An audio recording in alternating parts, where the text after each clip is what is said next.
Why does it do this to me? StreamYards. Good evening, ladies and gentlemen, and welcome back yet again to another edition of the Comics Game Commandos, number 88. That's right, ladies and gentlemen. It's going to be a great evening tonight. I think it's number 88. I don't have the number up in the thing there, so I'm not sure. I'm pretty sure it's 88. Anyway, here we are, ladies and gentlemen. It's going to be a fantastic evening, as it always is on the Comics Game Commandos. I mean, you guys have been here long enough, unless you haven't been here long enough, in which case it's going to be an amazing evening. We've got, of course, ladies and gentlemen, the closeout of Frederick Guimond's first ever comic book, Ratel. Well, no, I don't think it's his first comic book. He'll correct me, I'm sure, when he comes on. But it's going to be a great time. Frederick has worked very, very hard on Ratel, as you can tell when you look at the art on the Fun My Comic and everything. It's a fantastic book. I've already read it myself. You guys should get it tonight. And there's a bunch of different options on the Fun My Comic, which we'll go through for like backing it. And it's on Fun My Comic. Gosh, I'm running around myself in circles here. I'm sorry. Okay, look. Let me bring on my co-hosts for this evening. I'm going to give Frederick I'm going to bring him on last because he's the special guest star for this evening. So, ladies and gentlemen, let me bring on my first co-host for this evening to give me the Mason handshake. And I'm like, not good. Not good at all. So, yeah. Well, I don't trust any secret group that I'm not allowed to be in. Yeah, right. Gingers, Egyptian pharaohs, the Jews, the Black Irish are all now black. There we go. Wow. Nice. Wait, does that mean that it's official? I'm black, not only on the inside, but on the out. Yes.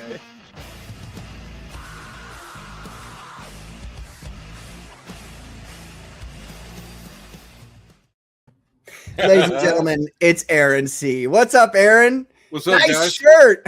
Yeah, you like that? That's amazing. I got to wear my uniform. You know what I mean? Does it fit right? I mean, I hope I gave you the right size. I mean, I'm kind of fat now, but it fits good. Good.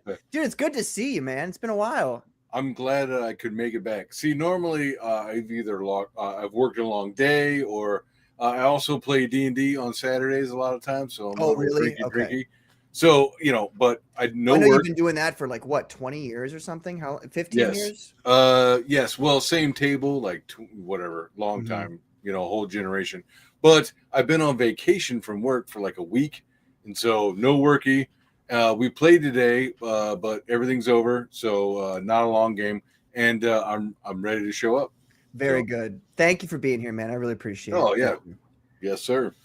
Oh man. All right, ladies and gentlemen, and let me bring on, obviously, the man of the hour. Let's introduce him here.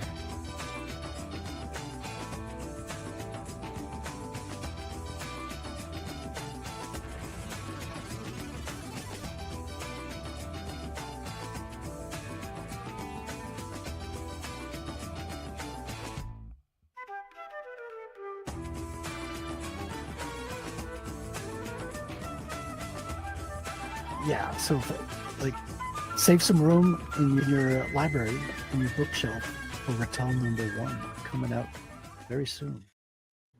It is Frederick Guimond, ladies and gentlemen. Hail, General Q. Hail, Aaron. How you doing? Thanks for being here. What's up, Aaron? Nice to see you, man. Nice shirt, by the way. Seriously, you guys. Ooh. I should have worn mine. I'm so sorry. I'm just saying, I showed up in uniform. That's all I gotta say. That's right. We'd be professionals over here. Yeah, I might take a quick break and put my shirt on really quick. But I just want to let you know, Frederick, that I appreciate you. I know Carbon said he appreciates you last week, but hell yeah, where's he? Appreciated me last week? What did I do this week? Yeah, what about this week, huh? Yeah. Where's he at this week? I need appreciation every week. God damn it.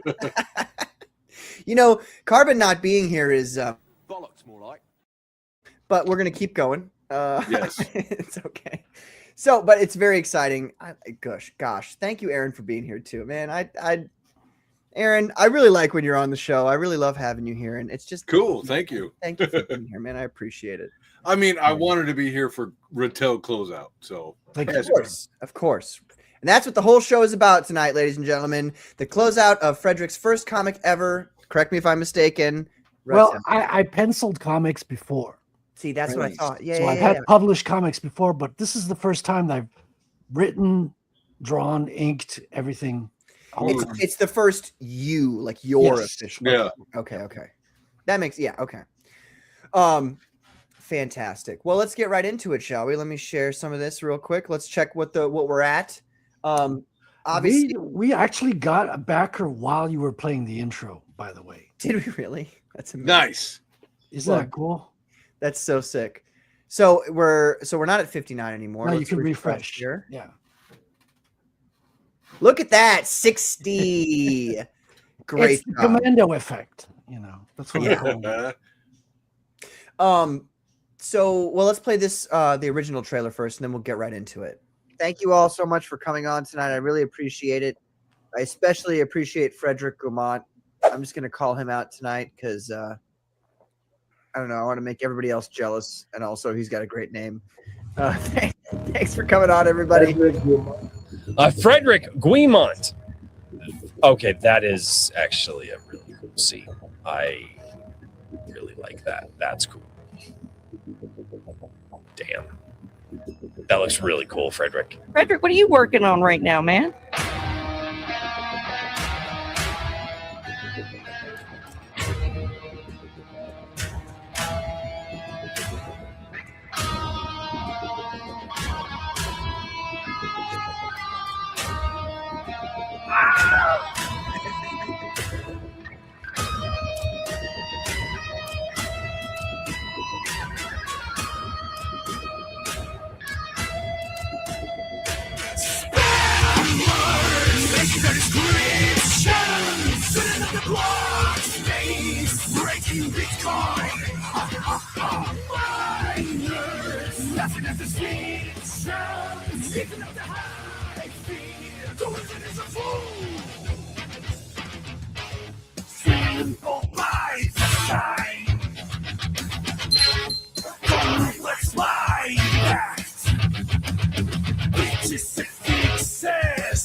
Gotta be honest, the new trailer it's fucking sick, dude. Nice. I would say the new That new trailer is an improvement. It's yeah. great. It explains a lot of the story and all that stuff. So yeah, it's really good. Mhm. I got it. Although I will say, I'm sorry to interrupt. No, I no, will go say ahead. that the music and all that stuff on that, that's good stuff, man.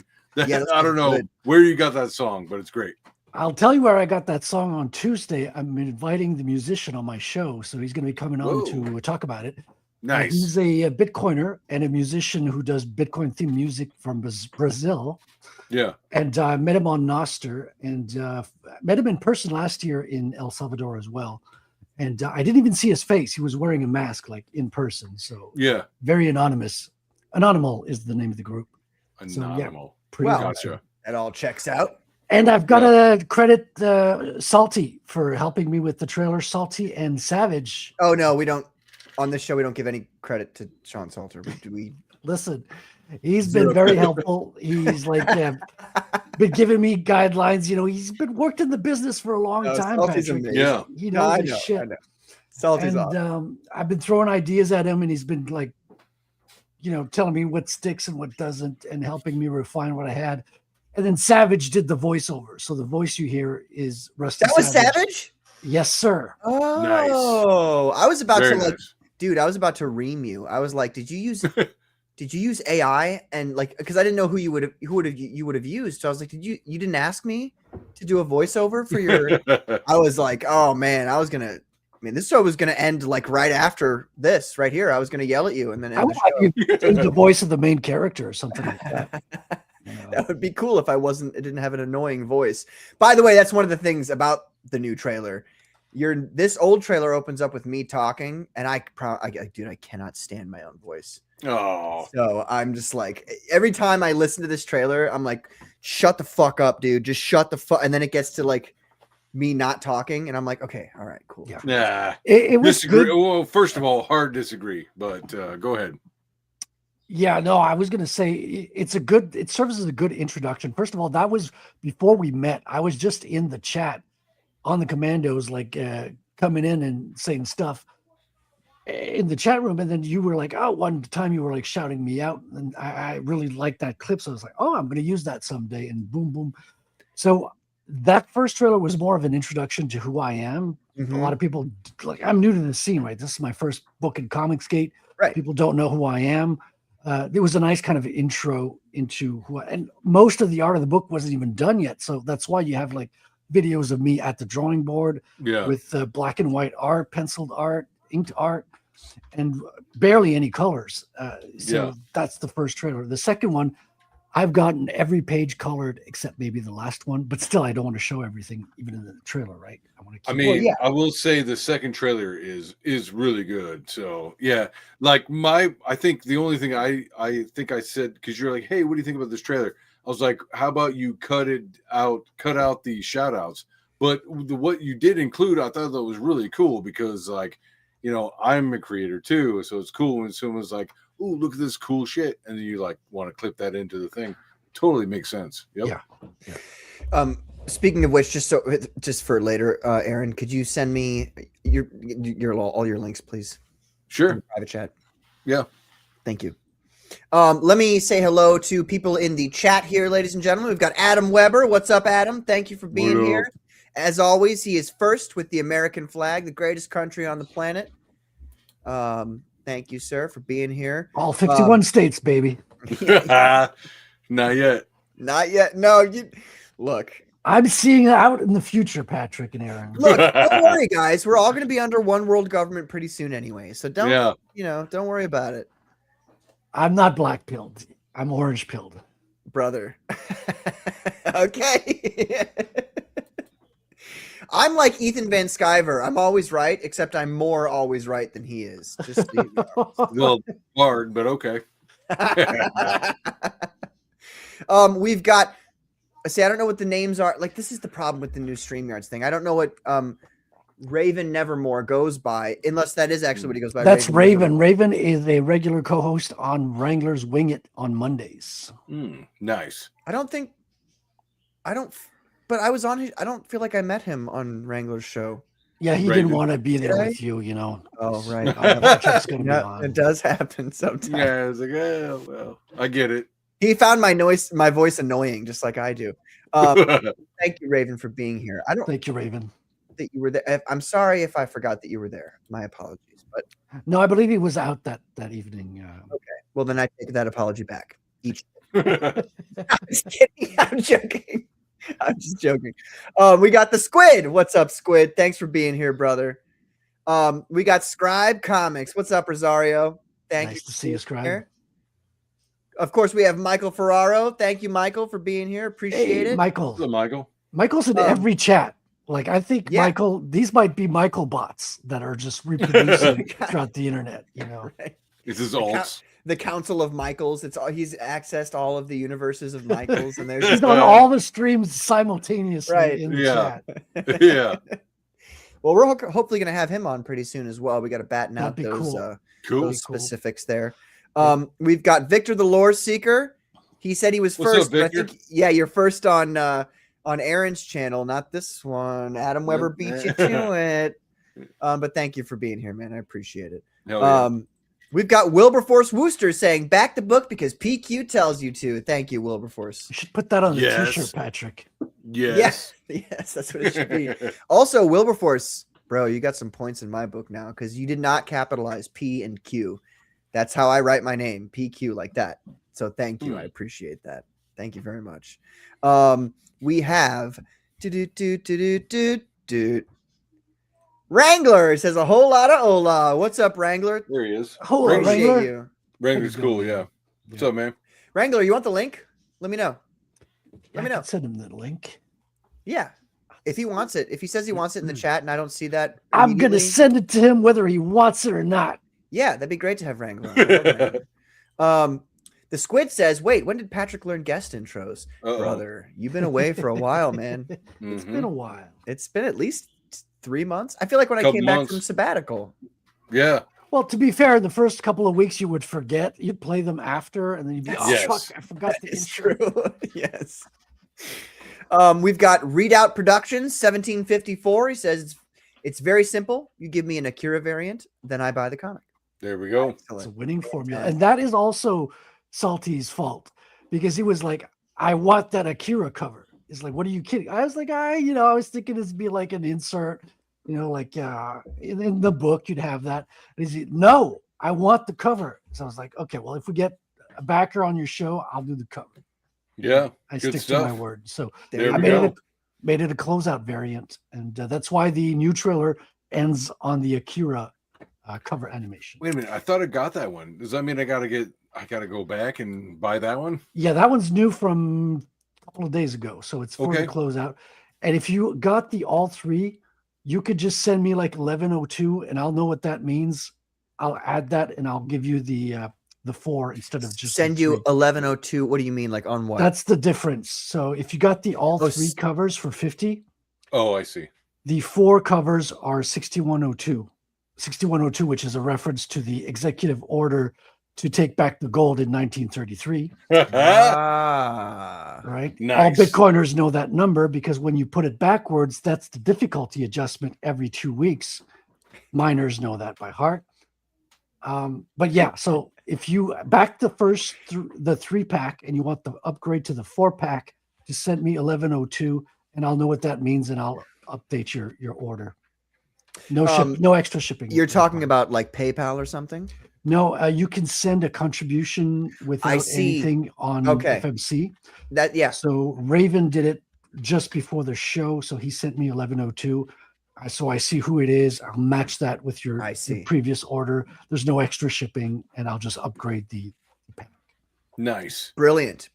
Yeah. That's the way you do it, guys. Message or make a contribution of 1102. Fantastic. Yes.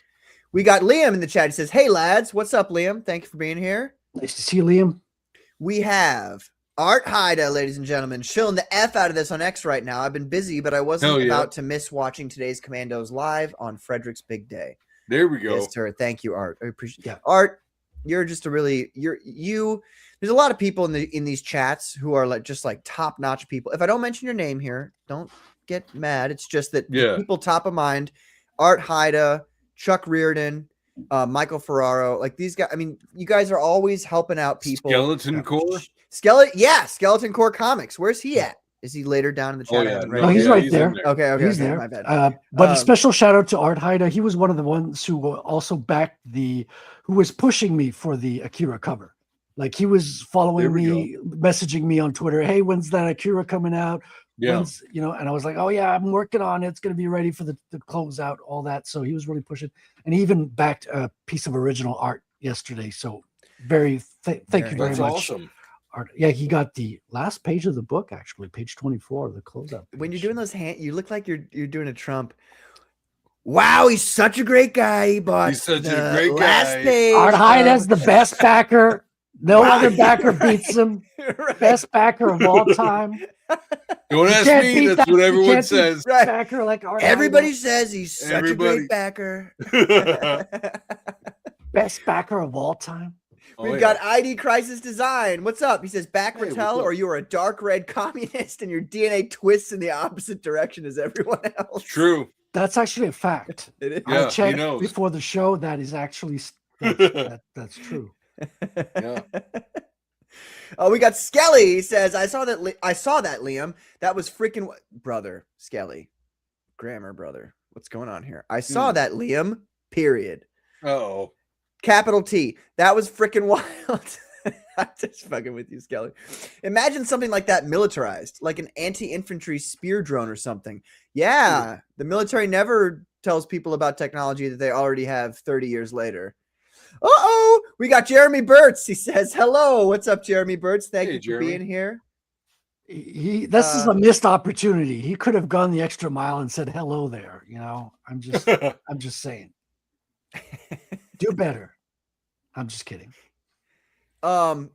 hold on a sec. Yeah, This be is a great. problem because Michael Ferraro said I support my people, and as far to the best of my knowledge, you're not Italian at all, are you, Frederick? Oh, my wait.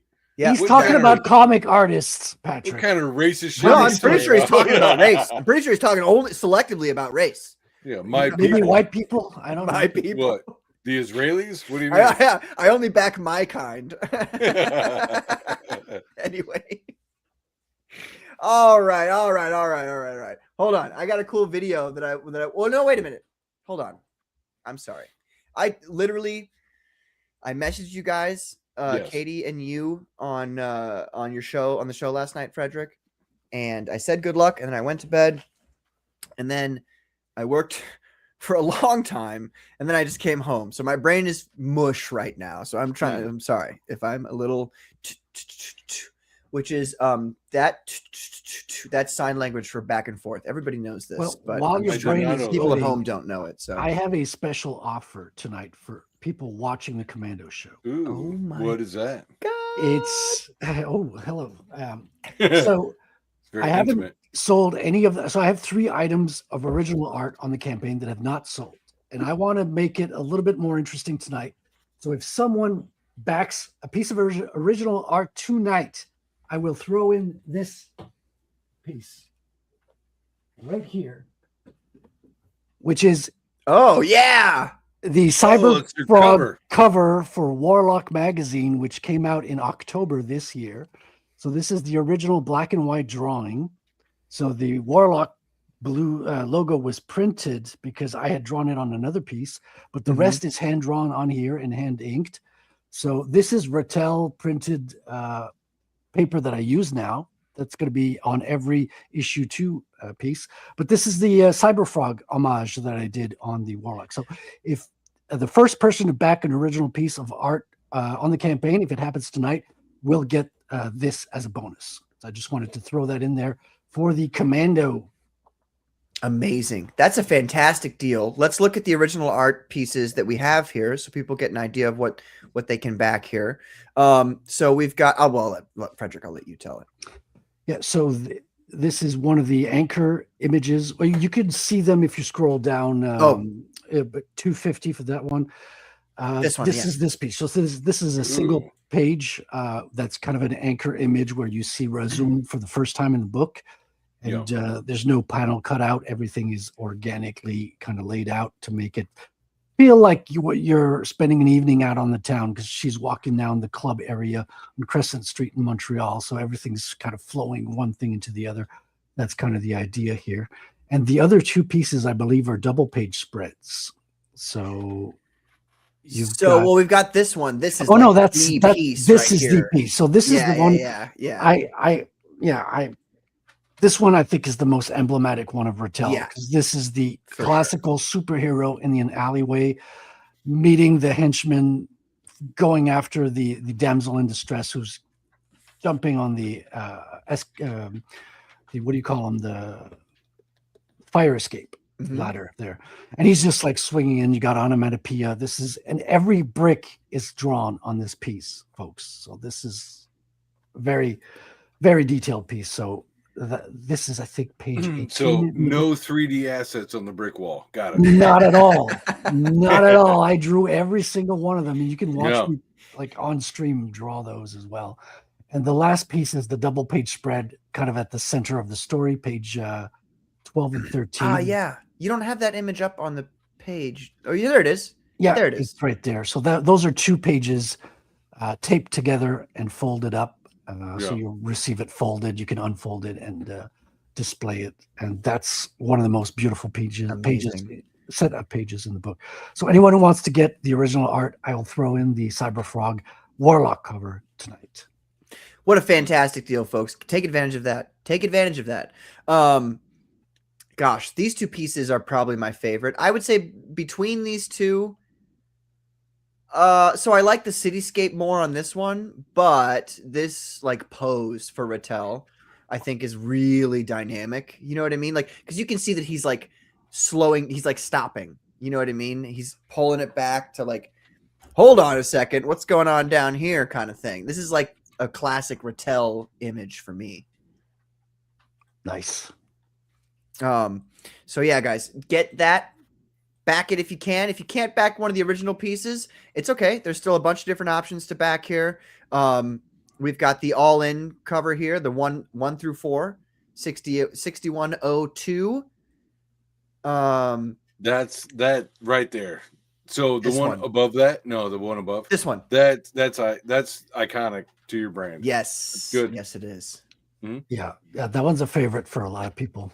Yep, it's good stuff. You got a lot of iconic images in here, man. Well, thank you, man. I mean, I took my time drawing this book to make sure everything looked good. Nothing in this book is rushed. I started 2 years ago. It's took a long time to get the story right, and then I took my time with the artwork as well, and didn't skimp on any page. So I hope everyone will appreciate it. Oh, Yes, yeah. sir. So let's take it back to the beginning here. Oh, also, we got a third card. We passed the $3,000 mark. If you count the Bitcoin of the crowdfunder, right? This takes us over the $3,000 mark. So I've got a vote on Twitter. I'm going to post the link in the chat. Here it is. While you do that, I want to introduce our special guest star co-host for this evening. It is Wrangler, ladies and gentlemen. What's up, Wrangler? Yeah. Hola. How you guys doing? Good. Hey, How what's are up, you, Wrangler? man? Doing all right. So, look at that. It's good to have you. It's good to have you on my show for once. Yeah. Awesome. It's Good good to to see be you, sir. here. Thank you for having me. So, which cards are up for voting there, Frederick? Right. Yeah, So I just posted the link in the chat. So you can see you've got a choice of 4, right? Because that's the maximum amounts of choices that Twitter gives you. You've got Toxic, the Maximalist, which is the trucker character. He's at 33% of the vote right now. He's tied with Black Medusa, if you could believe it. And in second place is Bankman, and in third place is I did Bankman. I did too. Nice. Bankman has got 25% of the votes, and Tiger Twins are in last place at 8.3%. So it's a tie between the trucker and the Black Medusa. So we need people to come in and vote and break the tie up. Yeah. All right. Where's that There we in are. the chat? Yep. Right there. You got the x.com link. Mm-hmm. I brought it up on the screen here so we can see if Frederick was telling us the truth about who's winning. Yeah. Well, at first it was a tie between Bankman and Medusa, and no one had voted for the trucker in the early days, or early hours, I should say. No. But now he's caught up. It's strange how these polls go sometimes, like Yeah. at 4 o'clock in the morning, like the water pipes burst, and then you get a whole bunch of extra votes coming in. Nah. Everybody go home. Right. Everybody go home. We gotta figure it out. Don't worry about it. Yeah. I hope it's fine. Bankman because we haven't seen Bankman. We've only seen his veiny Wasn't that hand. kind of the point of Bankman? Yeah. Yeah. Well, How big is his hat? Does he have a Great, big thanks, hat or a Wrangler. small We hat? all wanted to see Bankman, and you're like, Well, you can see the actual images there if you scroll down. Wait, I said, does Bankman have a small hat? That's all I want to know. Oh my god, These are the actual card images that are up for vote. God damn it, Aaron! Sorry, sorry. You woke up choosing violence. Today, Violence. huh? Oh, look at Oh that! man. See, I don't know. I really like with the cigar and that's great. It's really great. Frederick, please tell me if Bankman wins, please can you still just draw a hand? Just Just what? Yeah. Great. Just What's what? that? Is that? You just send it out. It's just a hand. Well, that's what it is. It's a small hat. This like, is sitting the on image. table, right? This is the actual image that's going to be on the cards. Hey, what's Why that thing behind the cigar used for?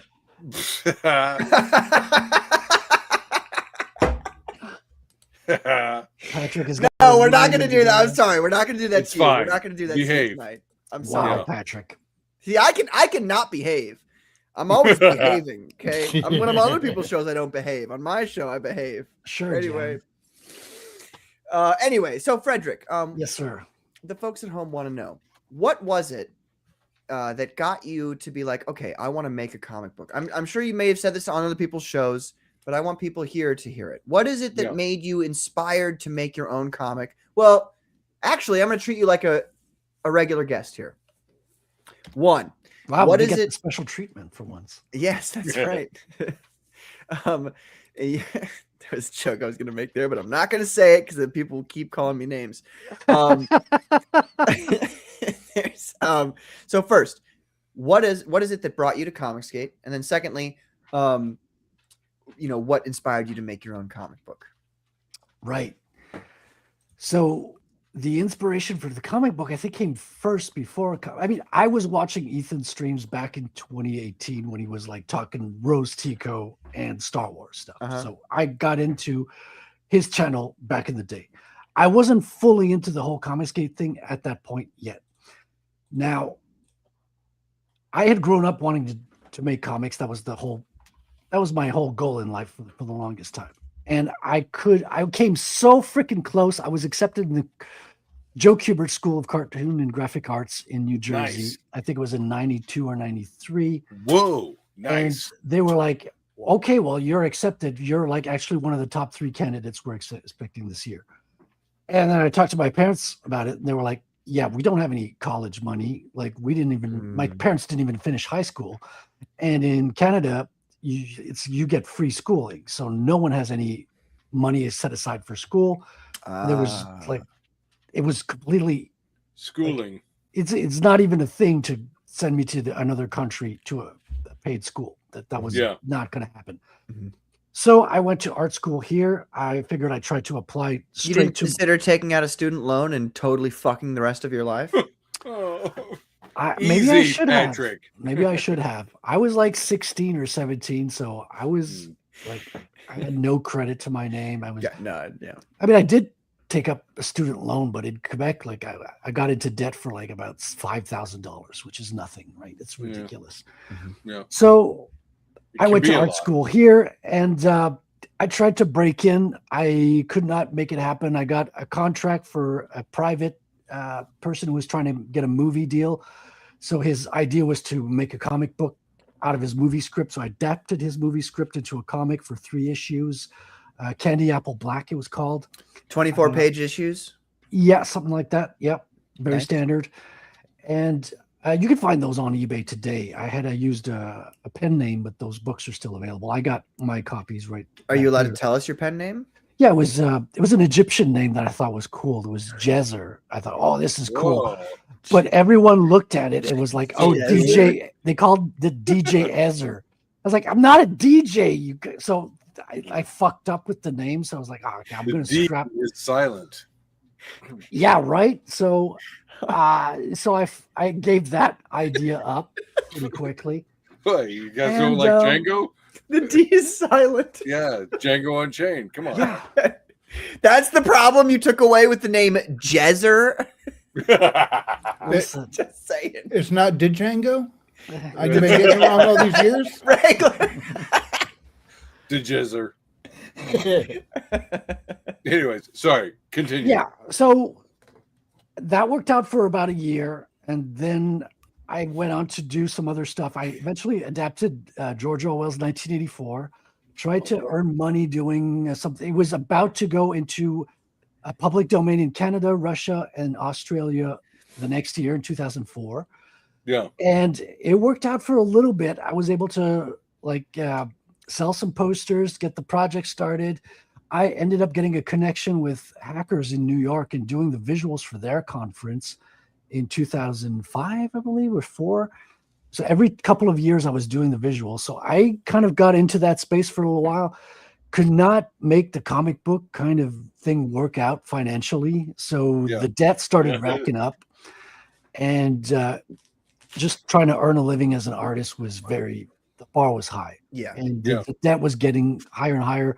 So eventually I was at a point where I was like, okay, let's try to be reasonable and try to get the shit in my life sorted out so I could land on my 2 feet, and then we'll see where things go. And it was the hardest decision in my life to put comics aside.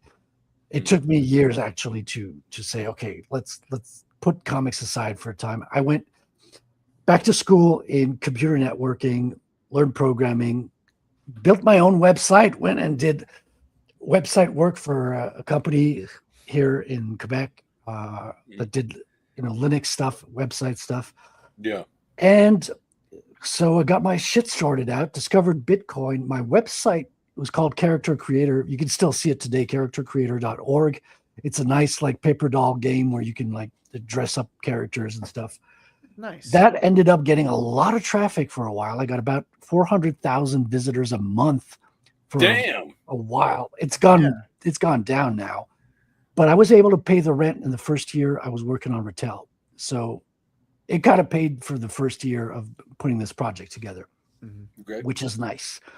Now, what got me back into comics was actually I was following a lot of the woke stuff in movies and seeing how Marvel and DC were kind of going their own way.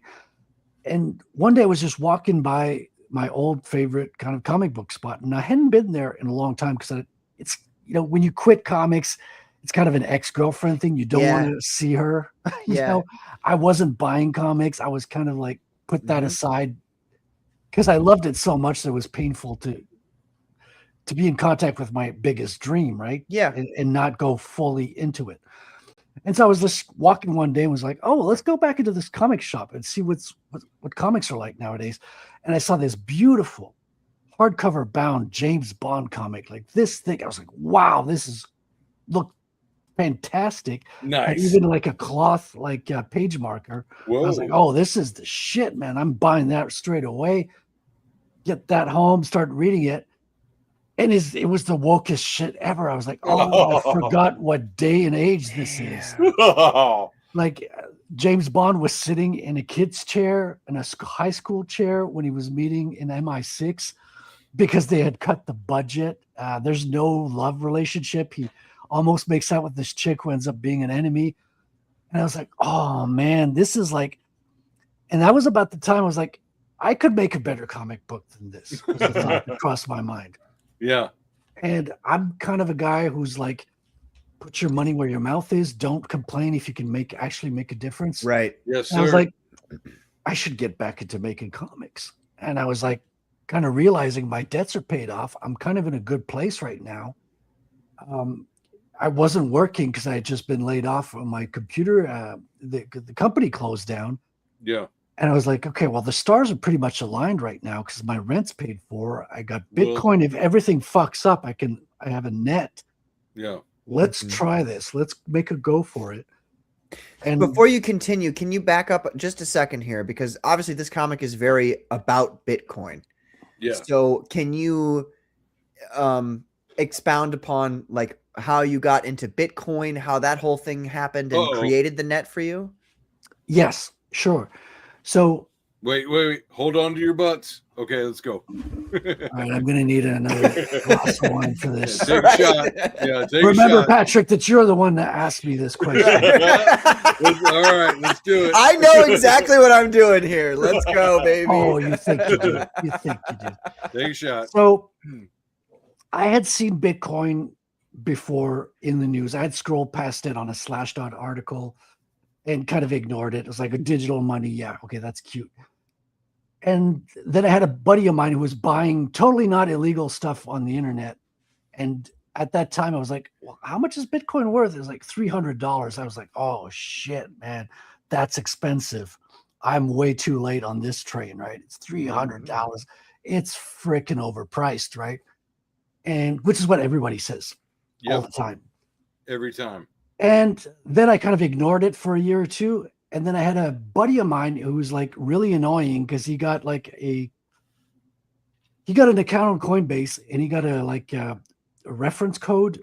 So he would make we would both make an extra $20 of Bitcoin if I bought $100 worth, right? Mm-hmm. So he was like, come on, man, buy $100 worth. Yeah, you're not going to regret it. This is my code. Get into it. You're going to love it. And that's exactly at the time that the company I worked for had closed down. So I was on unemployment. So I had a lot of time, not a whole lot of money, but enough to get by, right? So I wasn't rolling in it, but I could pay the rent and all that. So I figured, okay, I'm just gonna shut this guy up. I'm gonna buy $100 worth, and I love that. I'll This be guy was talking to me about crypto, and I was like, "Fine, I'll buy your goddamn crypto. It'll Fine. shut you up." And it's gonna rule my world. Right. And so I got some, and then I was like watching it, and I got in. You got some Bitcoin, right? Just because some Yeah, people Bitcoin. might mistake Yep. that for some. No, like only Bitcoin. Gotcha. So, Okay. and I was watching it go up. This was early 2017. The Bitcoin price was $1,000. So I'm paying more than 3 times what I had seen previously when my friend told me about it. My other friend, but $1,000 in 2017, that year, it ended up going all the way up to 20,000 on Christmas Day. So I was just riding it all the way up throughout the year. And at the same time as I'm watching my stack kind of go up in value, I'm buying books and learning about it. I'm listening to podcasts. And having a background in programming, I could understand the cryptographic key of it. And having had like my bank account seized by the government a few years past, I had an appreciation for the fact that this was a place I could store my wealth that could not be seized by anybody. Hold on a second. Okay, you can't just gloss over that. Okay, nice try. You can't just gloss over that. Why was are you allowed to speak about why you're? Yeah, sure. It's just I had an interesting contract programming video games for a client, and I had made a lot of money that year, paid my taxes and everything. And the next year, I was told the contract was going to be renewed, but I was left like without any news about it, and it didn't end up not being renewed. And so I didn't have any money to pay the taxes, and they ended up kind of seizing the account, freezing it. I had like, I think $4,000 in there. It's not a whole lot, but it's still. That's a lot to some people. Well, I mean, it's a lot of money, It's a lot. but like a lot of people who have like heavy debts, like it could get way worse than that really quick. Yeah, that's true. But at the time, it was the most money I ever had, so I was like kind of pissed. And so that stung, and it's one of those things where that it felt like a really bad thing in the moment, but it ended up being a good thing as a learning experience. Because when I was learning about Bitcoin, it allowed me to see the value on both ends, on the computer network side and on the financial sovereignty aspect of it. So it was a clear like value for me straight away, which not everybody has that experience. I was talking to a friend of mine. He has Bitcoin Magazine, and he was like, yeah, I discovered it in 2017, but it took until 2021 that I like understood it. So you don't always kind of get what it's about the first time around, because it's a complex kind of beast. It's a revolutionary. All finances technology. are very, very complex when you really think Takes a about minute. Yeah, you got to think about it. Yeah, this is something that's peer-to-peer software on top of it. So you have to understand what open source software is, what peer-to-peer networking is. Yeah. This is like discovering the internet in the 90s. Like most people are just like, yeah, that's kind of cute. I think it's a fad, and I got my fax machine. I'm good. So it's similar kind of like entry-level technology at that time. Yeah. So how does that work though? When you said peer to peer, and Yes. I assume people in America have Bitcoin. Yeah. So I'm just wondering how that works. You know, So- because like Americans, Canadians, we're not like peers. Like we're like better than you. So I'm peer to just wondering peer, how that yeah. So it works out. It means there's no intermediary. Oh, So- okay. We're So better if I- because of our constitution. So, So the people in the An chat amazing that are going to document. back the book tonight, they're not going to send the money directly. They're going to go through Fund My Comic. Yeah, which On my goes through comic- Stripe. Goes through Stripe. Stripe Yes. goes through my bank account before I can see the color of the money. Hmm. Now, peer to peer, it's like handing you cash, right? If I see you in person and I hand you cash, there's no intermediary. So Right. what Satoshi called Bitcoin, he called it an Who's electronic. Satoshi? So Satoshi Nakamoto is the alias that the inventor of Bitcoin used. Okay. So he calls himself Satoshi Nakamoto. So that wasn't his actual name; it was an anonymous name. Yeah, it's an alias. I think that his the letters of his name is CIA, but I might be wrong. Oh my God! Don't stop it, Aaron. You're just trying to get him mad. I'm done. So I think not, for reasons we could get into later, but I Yeah. don't want to detract right away. But yeah, so he called it Bitcoin an electronic cash system. Now, Yeah. how can it be electronic and cash? Because it goes from one person to another electronically without an intermediary. It doesn't Yeah, go. no banks. There's no Yeah, in-between yeah. person. It uses a complex system with miners and wallets, but no one is actually touching the cash in between the two people. It goes straight, and no one else controls it between I them. do wonder how that all works out in reality, Mhm. because What do you mean? I don't, well, the internet itself is so heavily controlled by governments. Okay.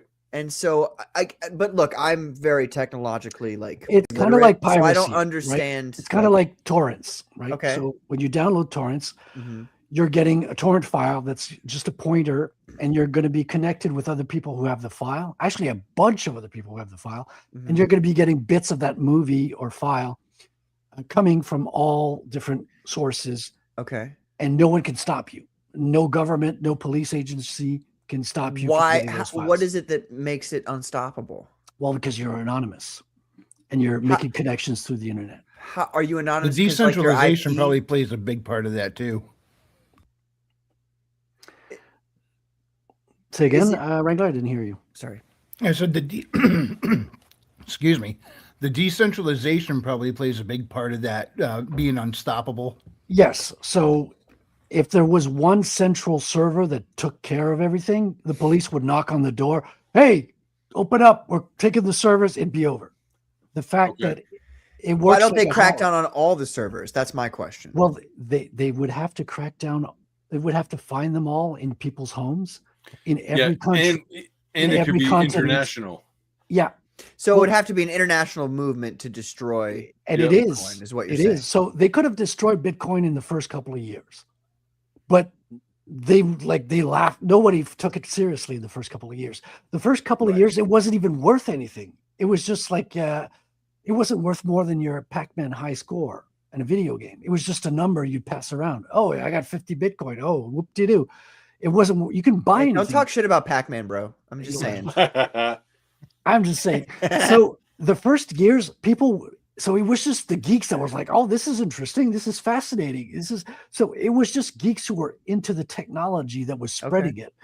And it spread different And countries. they would, because look, I'm They would run asking the a lot of software on- questions. yeah, I'm no. allowing you to talk about Bitcoin tonight because I don't know anything about it, and love this is it. your night, man. I love it. So like, it gained value because people who were engaged in Bitcoin and were doing the Bitcoin thing would trade services for Bitcoin, right? So the first time it got value is the Bitcoin pizza. So Uh-oh. yeah. So basically people were transferring this number around, showing, Uh-huh. oh, I could transfer you this number. Here's 50, here's 1, here's this. But it wasn't worth anything. And one day, this guy who was a father of 2 young kids didn't have any money for food. And he wanted to, he had to put food in his kid's mouth, 2 boys. And so he went online and asked, okay, does anyone want to trade like my Bitcoin for pizza? And so one guy took him up on the offer. He said, okay. So he gave him 10,000 Bitcoin in exchange for 2 pizzas. So the guy who was buying the Bitcoin called the pizzeria, paid with his credit card, sent the 2 pizzas to his address, Uh-huh. and the guy transferred 10,000 Bitcoin to the other guy. Huh. Mm-hmm. 10,000 Bitcoin for a pizza? 10,000, a number Oh of my 10. God. Yeah. Yes, exactly. Yeah. That's exactly the Okay, reaction you next should question. Next question I have to ask because I need to understand this, and I don't. Yeah. Is there a finite number of Bitcoin? Yes, that's the whole point. How many Bitcoin are there in existence? There will only ever be 21 million Bitcoin.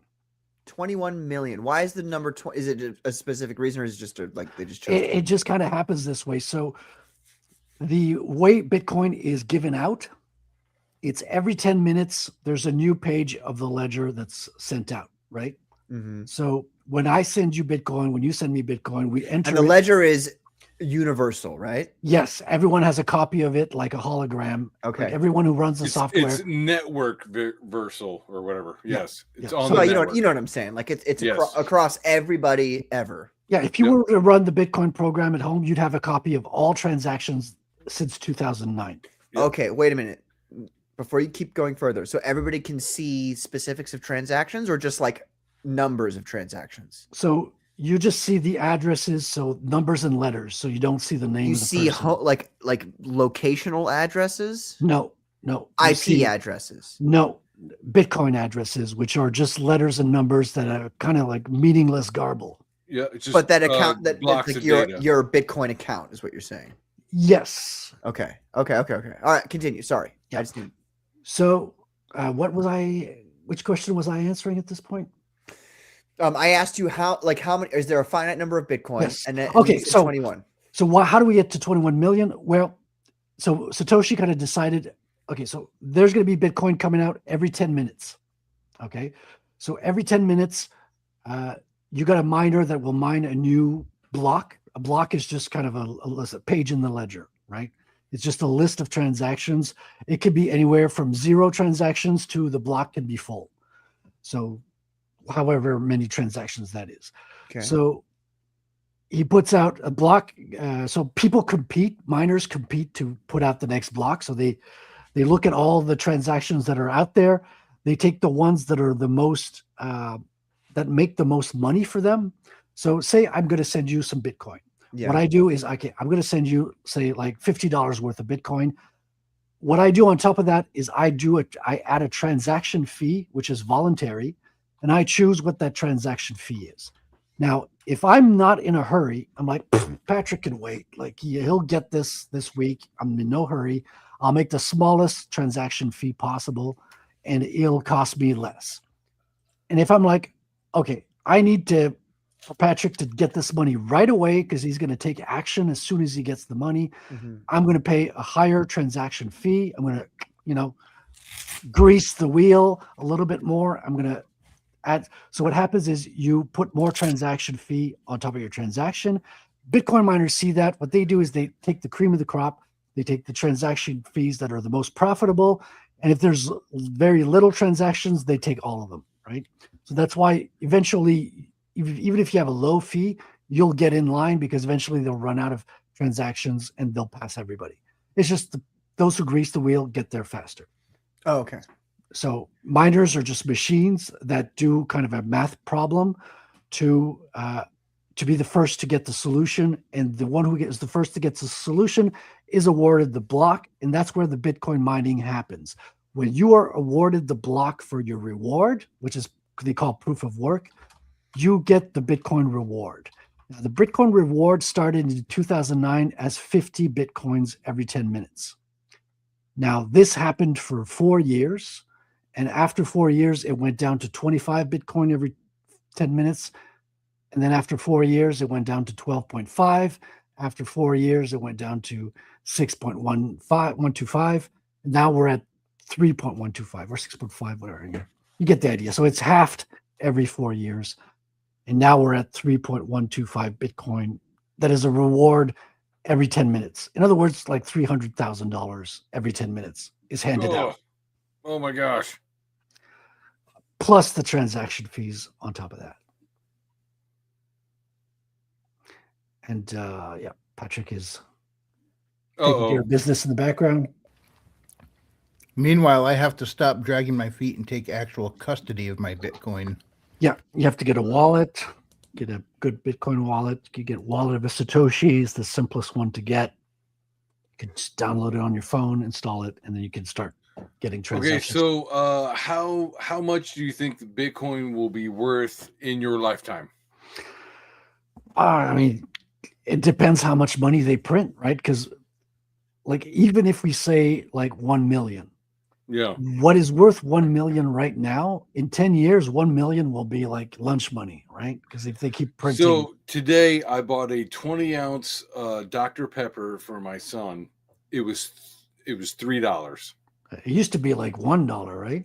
Exactly. That's exactly. I came home and I was like, I can't believe this 20-ounce bottle was. Yeah. And actually, I said it at the counter. and they were like, "Oh my, yeah," and yeah, everybody remembers 20-ounce. And so, what is the real value of Bitcoin? Yeah. You know, The or real even value of gold. Bitcoin is Like there's right no now, gold is going to What? the roof. You know, but the real because value. the there's dollar is dropping, Yeah. out of Do control. you guys hear that sound?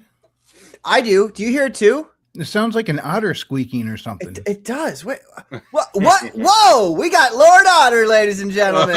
I was squeaking so I could get in. Squeak, Yeah. squeak. Welcome. And Welcome, here you Lord are. Otter. What's up, What's brother? up, How you Otter? doing? Oh, I feel utterly fantastic. A little tired, but you know what? I can't complain. How's everybody doing? Well, I mean, you kind What's of up, man? just did, but it's okay. It's oh, all right. oh, okay. Cool. Well, we're ignoring that. That's water under the bridge. That Another Otter joke. Yeah. never happened. Fantastic. He's full of them. He's full of them. I'm sorry, I interrupted you with my lame joke. You are. That's doing okay. all I right? didn't want to get too much into the technical weeds because we're just going to lose everybody if we go into full technical Yeah, kind just of like- explanation. Not Glaze really. over. The chat. We Now only give me lost two fish. people. We lost two people, and it's when I brought Lord Oh Otter well, on. bring it. Well, to I was one of those two. Shit, God damn it.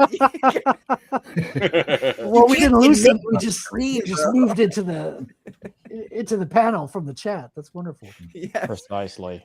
Well, let me take a quick break here just to say hello to some people who I've not said hello to this evening. We've got Victor the Lore Seeker. He says, "This is a great question. Yes. So is there a digital version yes. So of there's Ratel? of course, there's a $6.25 Not Bitcoin. digital version of the Ratel comic book, so you can get it for $6.25, and you also benefit from the bonus from the milestone, right? So the bonus tiers of so everyone gets 3 trading cards because we passed the $3,000 mark. Mhm. So since we passed, that Ooh. includes Geyser because Fund My Comics is at over 2,000. Geyser is over 1,000, so that adds up to 3. Yeah. And I'm giving out 1 trading card per $1,000 mark. So we're at 3 trading cards. So even if you back the digital version, Yeah. Victor the Lore Seeker, you're still going to get physical trading cards in the mail. I'll be sending out trading cards even to the digital backers. So Awesome. All right. So, side note. Hey, what's up, Victor? He was in my chat like Wednesday. So good to see you, man. Nice. Very nice. I'm Thank you also for going to being be here. rating this comic on Great Medusa Ladies out of 10 to see how well it pairs up to other comic books. That's my Yeah. rating system. Well, funny you should say that because the Medusa Lady is up for vote for being the 3rd trading card because it's kind of a tie between the Trucker and the Medusa Lady. So go out on Twitter and vote now. I'll put the vote in the chat again. Go vote on Twitter for which one you would like to see as the 3rd trading card because It's democracy. I love democracy. Bank. Yeah, everybody wants to see Bankman. Oh, I'm seeing. So I probably need to refresh that then, because I'm looking at the Trucker still way up there. That's not. You know, you guys. It's supposed to be Bankman. Just saying. You know, we got. Yeah. Well, we got Lord Otter. He's here with us now, ladies. Yeah, I wonder where he is now. Yeah. The Trucker's winning right now. Stray Beans says Degrassi Art School. No, sir. Degrassi. Grassy Art School. Yeah, no, we have something called CJEP here, which is the equivalent of college. Wait. Hold on. What did you say? It's called CJEP. Oh my God. Yeah, so this is unique to Quebec. What, And- racism against Japanese people? Whoa, no. Horrible. Well, I'm from what I honestly- understand, you can't be racist against Japanese people because Asians are considered white adjacent.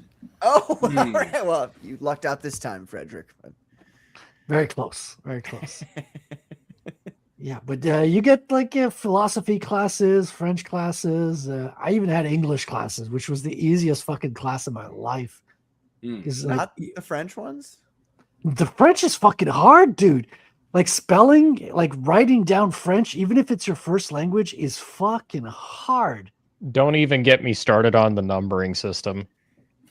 What do you know? Now I want to know. Now I want to get you started on the numbering system. What's So strange about I only French know the numbering? rudimentary basics, but the numbering system in the French language is kind of ridiculous. Frederick, what would you say about the Did you see French that huge numbering swig of system? wine he took when you started this conversation too? By the way, he was just like, "Oh God." I take a swig of wine every time Otter Well, joins the that's Oh, just you because took we had a to wash gulp down there. that snail. Well, it's too so much fish and clams, you know. That's the natural excuse I'll always have because I'm always throwing them right in Frederick's direction. Actually, I don't know what the fuck you're talking about, Otter, because there's nothing special about the numbering system in French. What are you talking about? Sure. I can like share a whole video of just like so many people like breaking down the numbering system in the French language and going, why is it this way? When you go over 10, you mean? Oh, Yeah, did when guys you go speak over that new 10, math? it gets insanely There it is. ridiculous. Hold on okay, a second. okay, I okay. love how Frederick's like, I have no idea what you're talking Yeah, about. oh, And then he's wait. like, oh, that's right. When you go over 10, Yeah, it's a very everyone low knows. number. Everyone knows that part. It must be the new math. Yeah. He's like, okay. Common let's- Core. So right now we're at 88 backers.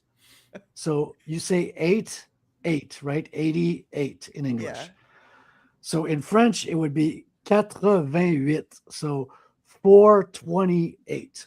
So 4 20s, Yeah, that's retarded. 88. Stupid, dude. Which That's gives fine. me all the more respect Oh for my French gosh. mathematicians. Oh Yeah. my gosh, that's dumber than the Russian numbering system. Yeah. If you Yeah. today the year is 2025.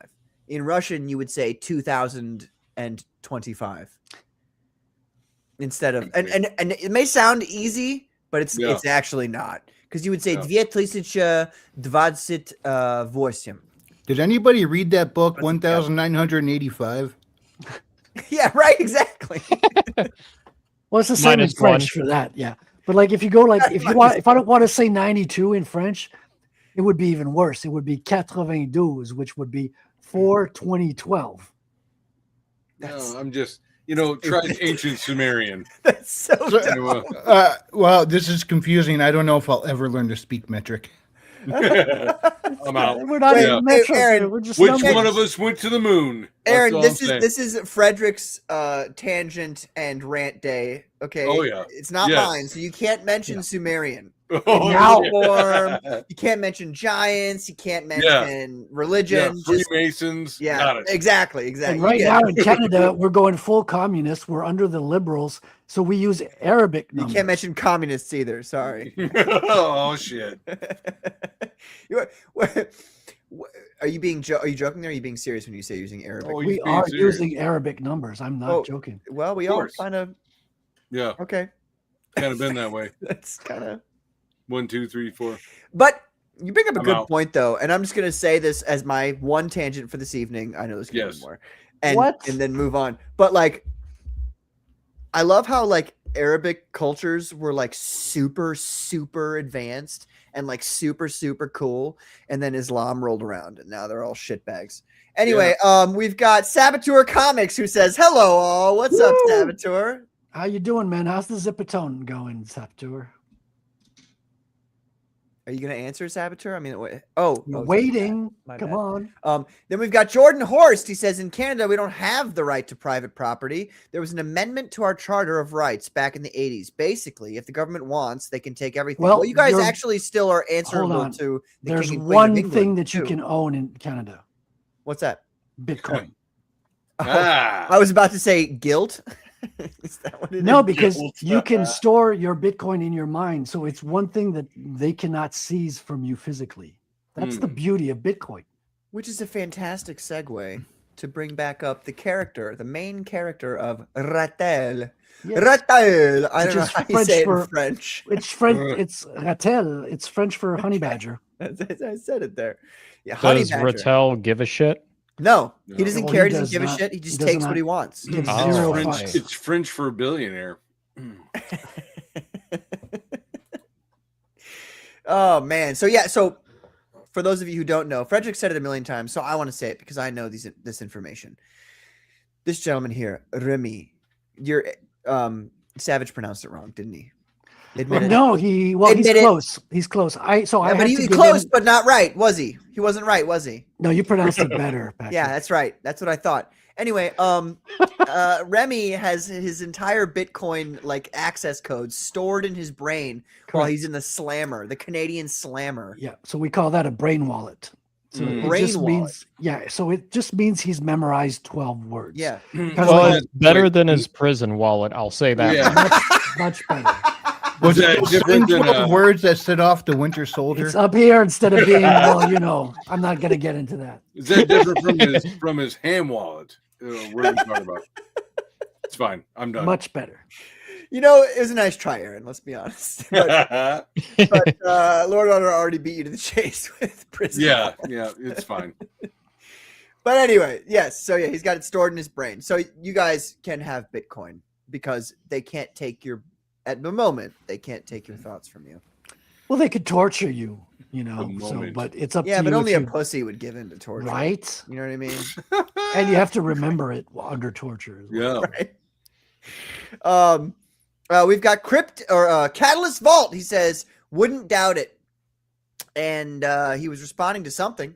So thank you, Catalyst Vault, Clearly. for being here. I Clearly. appreciate it. We got Groku.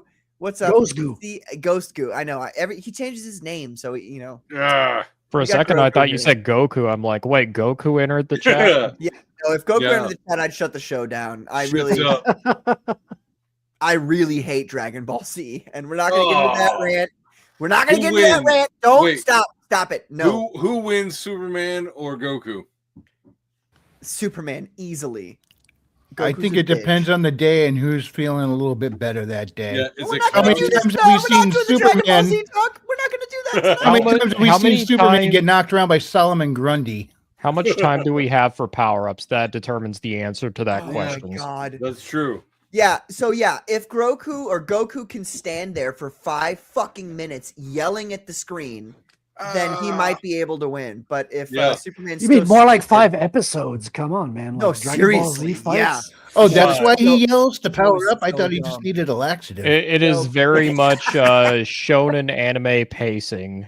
Oh yeah. It is not. It is far from the best pacing in an anime, but it is also not quite the worst either. You can get a lot worse than DBZ. Yeah. And I say that as somebody who did not like DBZ for the longest time. Yeah. Oh, you still shouldn't like it. I don't know what changed. I like it. I don't love it, but I like it. Well, I mean, it was really great having Lord Otter on the show, ladies and gentlemen. Everybody say goodbye. No, I'm just Can kidding. I share one of my favorite? I'm gonna First throw a of all, clam at you. Skeleton Core Comics says kick Patrick, so that's where we're at. I don't know. Skelly, We're- don't- dude, Otter, Wrangler, we could outvote Patrick here and take over the show. This could become a proof of That's comic not show. how it works. I You're out. I have the means of production here. You see. So speaking of Goku, Shit. one of my favorite Bitcoin memes has Damn. Goku in it, and I just shared it in the private chat. So if you want to pull it up, God Uh, damn, this is everybody's one of, going like, the- hard on the French. I'm sorry. I'm just seeing all these old comments. People are I know. fucking hating. Come on, French. dude. the hate is Like- real. Wait, which one of us is not French? Oh in my some way? god, it's a dead language propped up by the government. It says, That's not true. you guys are you're so No.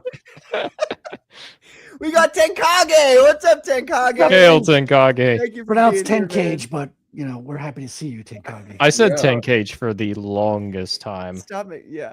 Tenkage. Oh, you see, that's stupid. Okay, that's dumb. Everything in existence should have its own selective, very specific word to describe what it is. If I have 40 and I have 41, already that's a lesser version of understanding what 41 means. There should but be this- one word to describe 41. There'd be Well, so yeah, many that words. Wait, It'd be like but does that Japan. does that descriptive word start with an N? Can we like? Is it like a big? See, Saboteur gets Yeah. it. All I know category is Art Hilda said people- get good, and I'm having Silk Song flashbacks. It starts with an I'm N. having like Soulsborne flashbacks in general. Does it I end with an R? I'm a, You I'm guys fine. know? Did I ever tell you the story? And this is my second tangent for this evening. I'm sorry. Okay. I'm not going. Did I tell you that what's it called? Elden Ring ruined my life. Never So tried it, guys? I'll say this as Is a that what did Soulsborne fan myself. Elden Ring's difficulty is kind of sort of bullshit, just a little Hmm. bit. Well, okay. Explain what you mean by that. Yeah. It's not balanced nearly as well as other FromSoft games. It leans a little too much into this is difficulty while giving you the slimmest openings, whereas other So you think- like you think Dark it's Souls harder? and Bloodborne is easier by comparison. Really? You think Yeah. so? Yeah, I'm gonna stand by that. Wow. I'll be honest with you. I'm not a From Software guy. Like I like the game. I think No, that those I'm done. games are brilliant games, and I love what they do. Like they're Yeah. they're so simple, really, at their core, but they're so difficult. And I've always felt like Dark Souls was way harder than Elden Ring. Elden Really? Ring to me was like you come to a place that's difficult and you're like, all right, well, guess I got to go somewhere else and level up a little bit before I can come back here. And then you level up and you go back and then you can do it. That's Like how I Final always felt Fantasy. playing the game. Yeah. I did like a samurai build. I got stuck on the why am I forgetting the boss's name? But he has tons of arms and everything. Well, there's a few bosses with tons of arms. He's like the one of the yeah, earlier bosses in the yeah. game. You He's guys like got- grafting arms onto his body and yeah. everything. Damn He's got, you, like a dragon Hindus. arm or something. I had more trouble with that boss than a lot of other bosses in other Souls games. Like Dark Souls 1, the only boss that really comes close to that for me is Calamite, and Calamite is the boss I had the most trouble with. Calamite is a tough fight though. Dude, I don't know. Like I got to the very end of the game.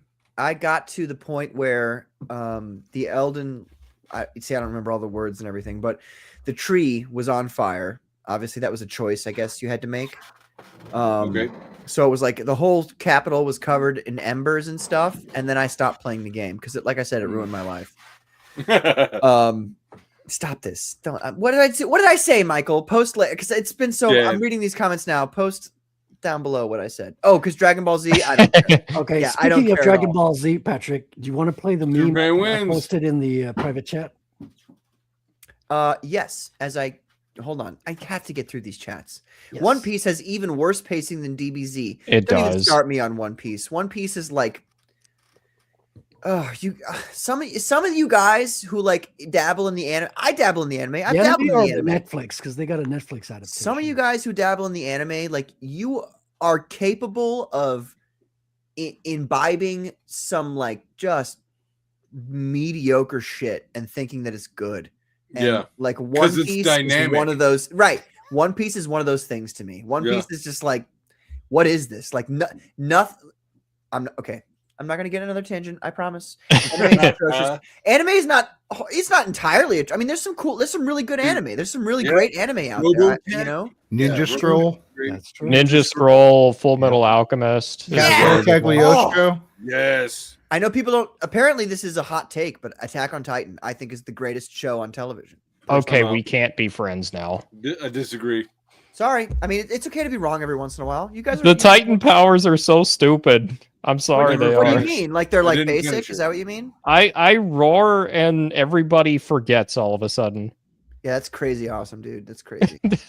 That's like such an anime trope, by the way, which is amnesia as a plot device. Is it really? Because I don't Yeah, really it watch is. a lot of anime, so It's I, a big plot trope in anime. Yeah, anime's video pacing is games, god too. awful. Sometimes 80% of an episode is stills of people react. That's true. That is true. Mhm. But we have to remember, and I was told this by somebody, and you guys can correct me because you might know more about it than I do. But Yeah. I was told that like in Japanese culture, to assume that somebody knows particular information is insulting. So that's why they like repeat shit all the time. That's fair. Is first that of all. true? That's what I I heard. don't know. And if that's true, culturally speaking, then I understand it. And you Yeah. just have to kind of get past that. But Say I don't know, but I wish that was a thing in America. no, it'd be horrible, dude. It'd be you terrible. don't understand how different people see things. Like you have to repeat things. That is Trust true. me. I feel Yeah. like I've seen a enough real anime thing. and watched enough and read enough manga to where it's like you can kind of tell the difference between the writing trusting the audience to put the pieces together or Yeah. it just like hammering home a point like 5 different times and I'm going, please shut up. I know this already. And they scream it every time somebody else says it. Yeah. It's Yeah. the same fucking thing. It's like, If I read I like get it.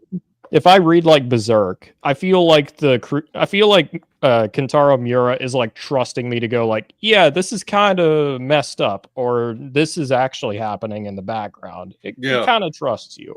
Yeah. Others are just like screaming right in your face. This is what's happening. Right the on, sixth time." skeleton.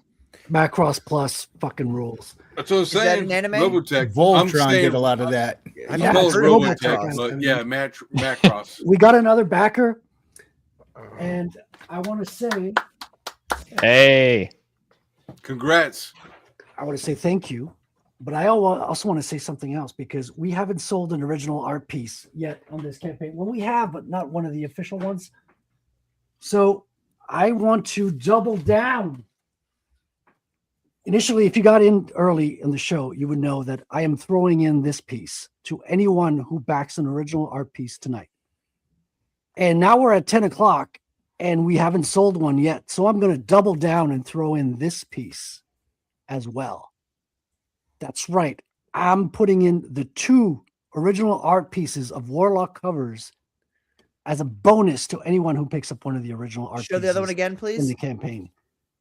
So this is the October version with the Cyber Frog. Oh, yes. And this is the first one that came in a couple of months before. I drew this one on this show as well as on Kitty Did's show. And this was the first time I designed the Warlock title, which Katie is now who? used officially. She'll drop in anytime now, I'm sure. So anyone who backs an original art piece, well, the first one who backs an original art piece will get these 2 pieces. I just realized that you That's a made bonus. his orb on the top of his staff the O there. Great Yeah. job. I like that shit a lot. I love when Yeah. people do that. Yeah. The second one I had to design an O piece. And you put a little cat above him. I noticed that this evening as well. There's lots of Easter eggs. Yeah. And if you look at all the vials here, they all have initials of the Comic Skate Kings. There you go. So Nice. Basilis Lolos, Shane Davis, John Malin, EVS, Dale Keown. Keown. why do you have EVS juice on your shelf? Well, Otter, if you buy this original art piece, you will know. I'll tell you the secret. Well, This well, is a remember small Sydney tangent. Sweeney was selling bathwater. Same Oh idea. God, this is a small tangent, but Frederick, I see Salambo on your shelf back there. That's right. Right here.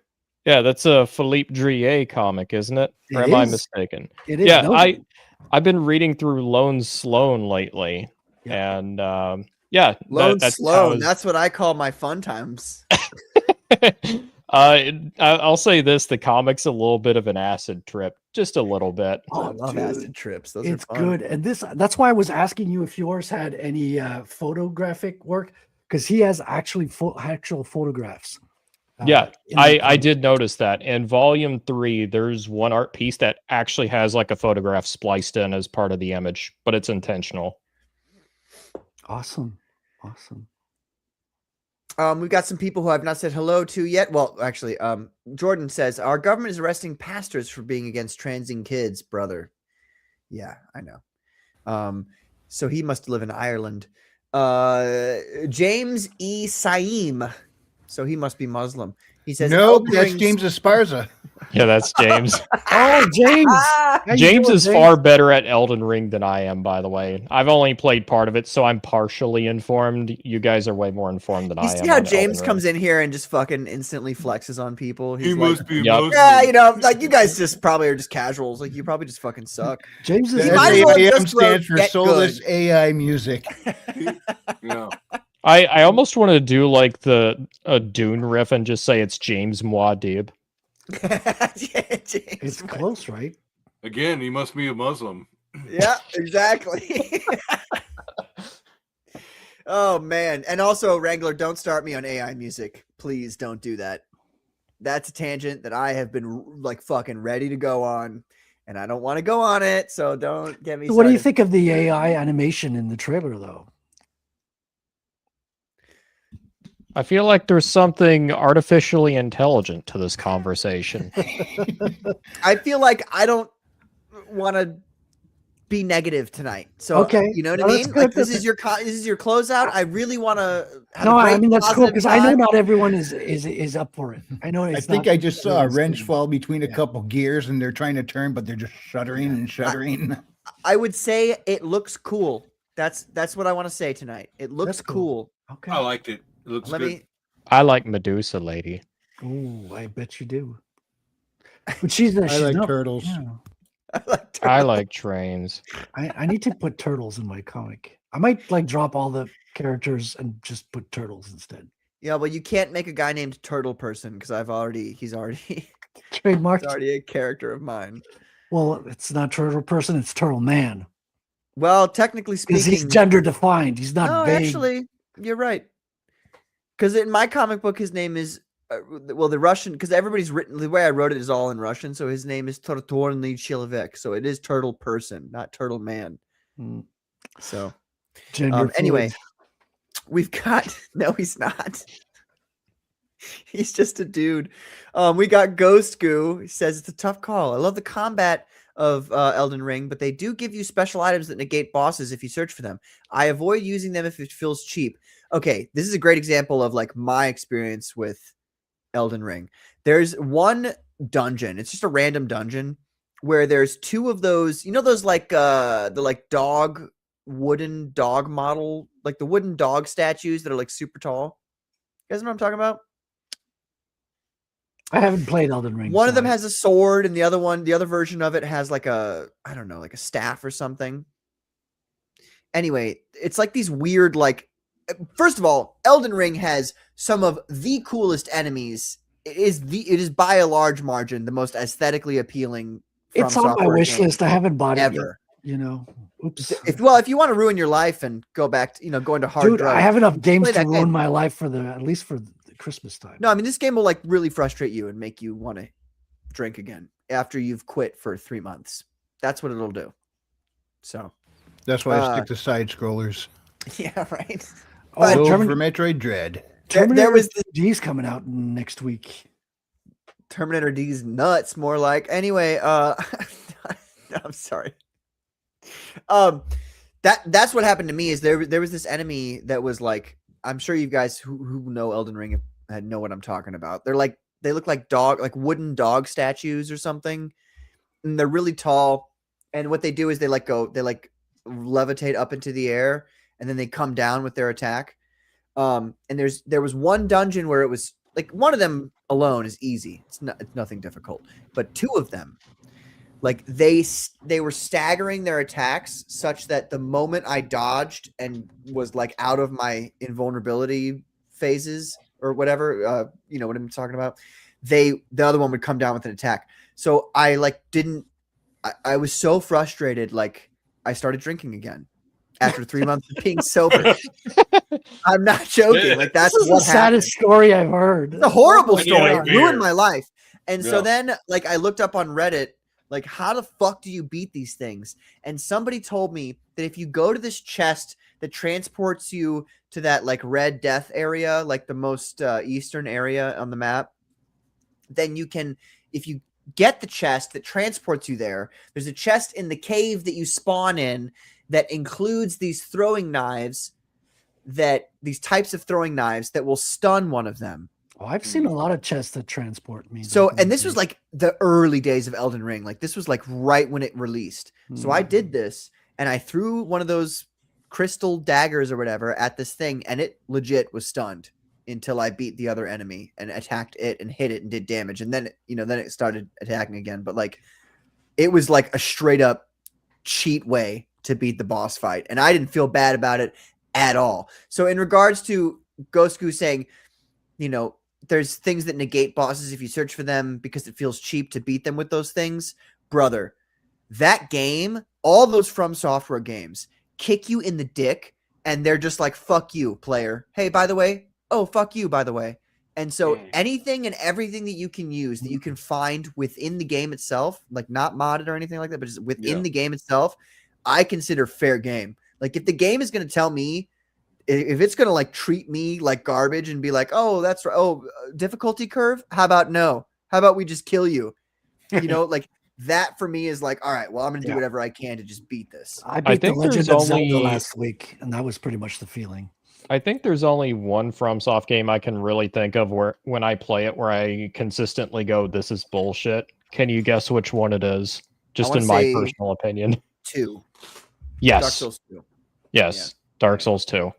I still like that game, by the way. I know not a lot of people do. I do enjoy it, but it is also the one where I go, this is kind of bullshit, this whole bit. Yeah. I'm having fun, but it's bullshit. And it's one of those things where you want to keep going. Like, obviously, like everything about those games is beautiful. The whole, like, I love the hitbox stuff. I'm a big fan of that. Like, I'm a big fan of how simple it is, really, at its core. It's really quite simple. Like, you have a hitbox, the enemy has a hitbox. You know what I mean? Like, when you break down those games compared to other games, they're just very, like, old school games. They're very much like old school dungeon crawlers. And I appreciate that. That's why I like those games the most. But that's what makes them difficult in a lot of those situations, because it's just like they just made the enemy too difficult. And I guess you just got to get good. Is really what they. I mean, Well, I yeah, feel like they know that. Yeah. They're just like, well, you know, you're not good enough. And then we got Stormtrooper Julian Caesar. He says, "Hello, what's up, Stormtrooper? Thank you for being here." What's up? And by taking that slight delve, now I'm 21 chats deep. Late. Okay. All right. Anyway, where were we about Ratel? I'm sorry. Honey Badger don't give a shit. Yeah. Yeah. I have a fun Bitcoin meme I put in the private chat if you want to play it. It's like, Well, I mean, if it's a Bitcoin meme, it's probably. No, you didn't well, put it- it's you did Goku. not. Oh no, you did. You did. I'm sorry. I've got it right here. Hold on.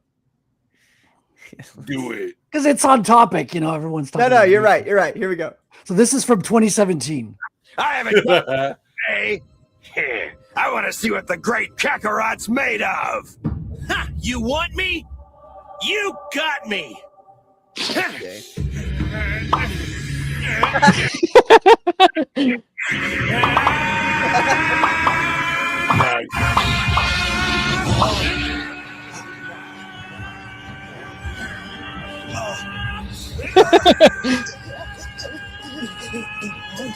Oh, that's from my dad? Power levels 8,000. How? Wait, it's over 9.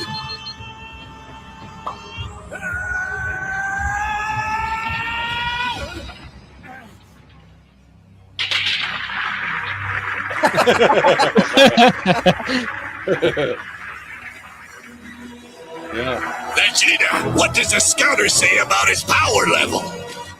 It's over 9,000! What, 9,000? There's no way that can be right. Cut it! Yes.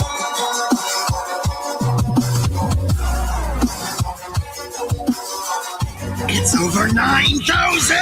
Today, the news is Bitcoin. Bitcoin has risen more than 100% in the last 2 months. But one of the things you tweeted about was Bitcoin. It looks like Bitcoin's healthy and strong, and its future is very bright. People who are working on Bitcoin early always thought it had the potential to be something huge. But the rise in the value of the crypto market has been unprecedented. And I think Bitcoin's the same thing. Its value is a function of supply and demand. It doesn't really do anything else. I have bought some. Yeah. I have bought some. Yeah. When can I get my physical copy?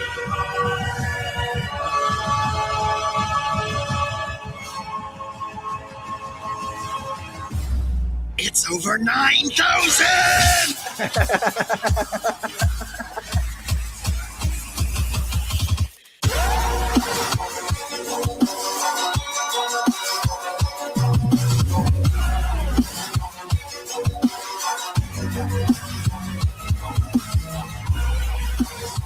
Hey, what's up, Katie?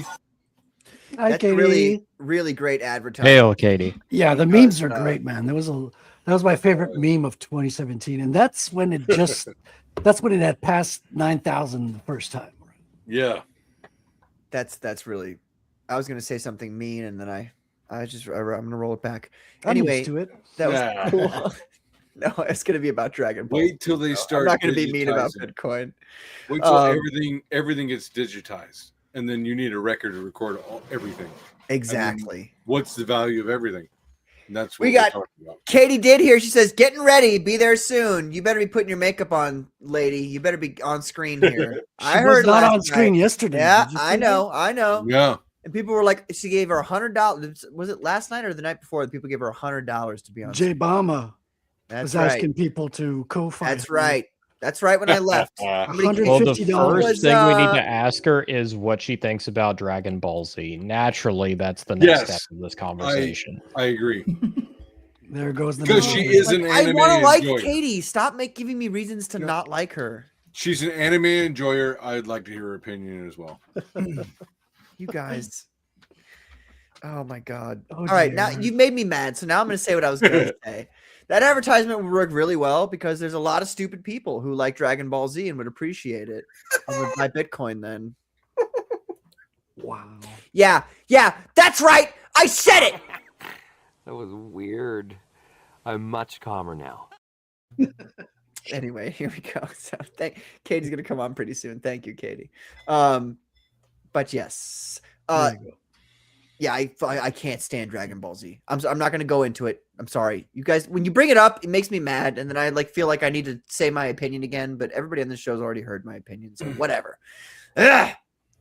All right, so can I just say this? There's a small cafe near me that all of the decoration is Dragon Ball Z, and it's authentic Japanese. So like you can get real ramen and sushi and everything like that. It's not like some like Chinese guy or like American dude. And so it's white guy. My bad. So yeah, it's actual Japanese. And he'll fry it all up right there for you. It's so good. And it's like he's playing Dragon Ball Z on the TV, and like all the decoration is all Dragon Ball Z. It's great. It's super great. Yeah, if you want to kill yourself afterwards. He's like, fuck it. God damn it. I fucking oh my God. Speaking of white Chinese. I thought ramen was Chinese. It's not. It's Japanese. I don't know. I gave up. It's Japanese. Yeah. Just a second ago, you were like, "It's Japanese," and I'm like, "Is it Japanese?" You're like, Well, while we're on this whole like, this is not a quick show, Aaron. You can't give up. Are you Chinese or Japanese? So are you Chinese or Japanese? I wasn't testing you. I was just asking a question, and I didn't know, and you're like, "I give up." Oh no, boy! I'll go tell you, it's plain old Boy, howdy! I don't get the appeal of all them anime. All right. I've read the first sentence of this, so let's see if I'm gonna be happy at the end of it. When they actually fight in DBZ, it's pretty awesome. Yeah, I'm not happy already. Laser blasts from your hands, blowing up planets, martial arts, knocking people through mountains, badass. Sounds stupid to me. It sounds like they don't understand their own power levels, and they're just trying to do a whole bunch of what I would consider in a cinematic sense CGI bullshit, like CGI glamour, like glitz and glam. A lot of what's going on is interesting. It's not interesting. Yeah. If this dude gets punched through a fucking mountain, he goes through 3 mountains. And bear with me. I've watched this shit. Okay, my friend forced me. I have a good friend who stayed with me during COVID. Like, all my friends abandoned me during COVID because I wouldn't get the vaccines. They were like, "Fuck you. We're not going to hang out with you." Okay. Whoa. Are you serious? There were 4 friends who didn't do that to me. Wow. And I had a much larger friend group, from I had college and all that. 2 people who didn't do this to me. There you go. So like there's one of those guys, he just, and even when they were the other 3 people were, 2 of the other 3 people were being very forceful towards him as well as his family to get the vaccine. And I remember the day that he called me at 9 a.m. and I'm like, I was asleep. So, on a day, I was on a day off, and I was like, I woke up and I'm like, why is he calling me at 9 a.m? And he was super emotional and super unhappy. And I could tell that he was crying over the phone about like how his family forced him to get the vaccine. Whoa. And I just felt like really, I understood how that goes for a lot of people. I'm lucky to have a family that we're all extremists. So none of us got the vaccine. Sweet. Me But- too. Yeah, Um, I didn't get the vaccine either. I didn't have that happen with my family, but friends, it was Yeah. definitely a Yeah, factor. friends, dude. Mm. But his family, he was the one person in his family who didn't want to get it, and they were like, "You are literally not allowed to be around our family unless you get it." Whoa. So he calls me knowing I'm the only person. Literally at this point, I am actually the only person who he knows, Yeah. who like understands why you wouldn't want to do it.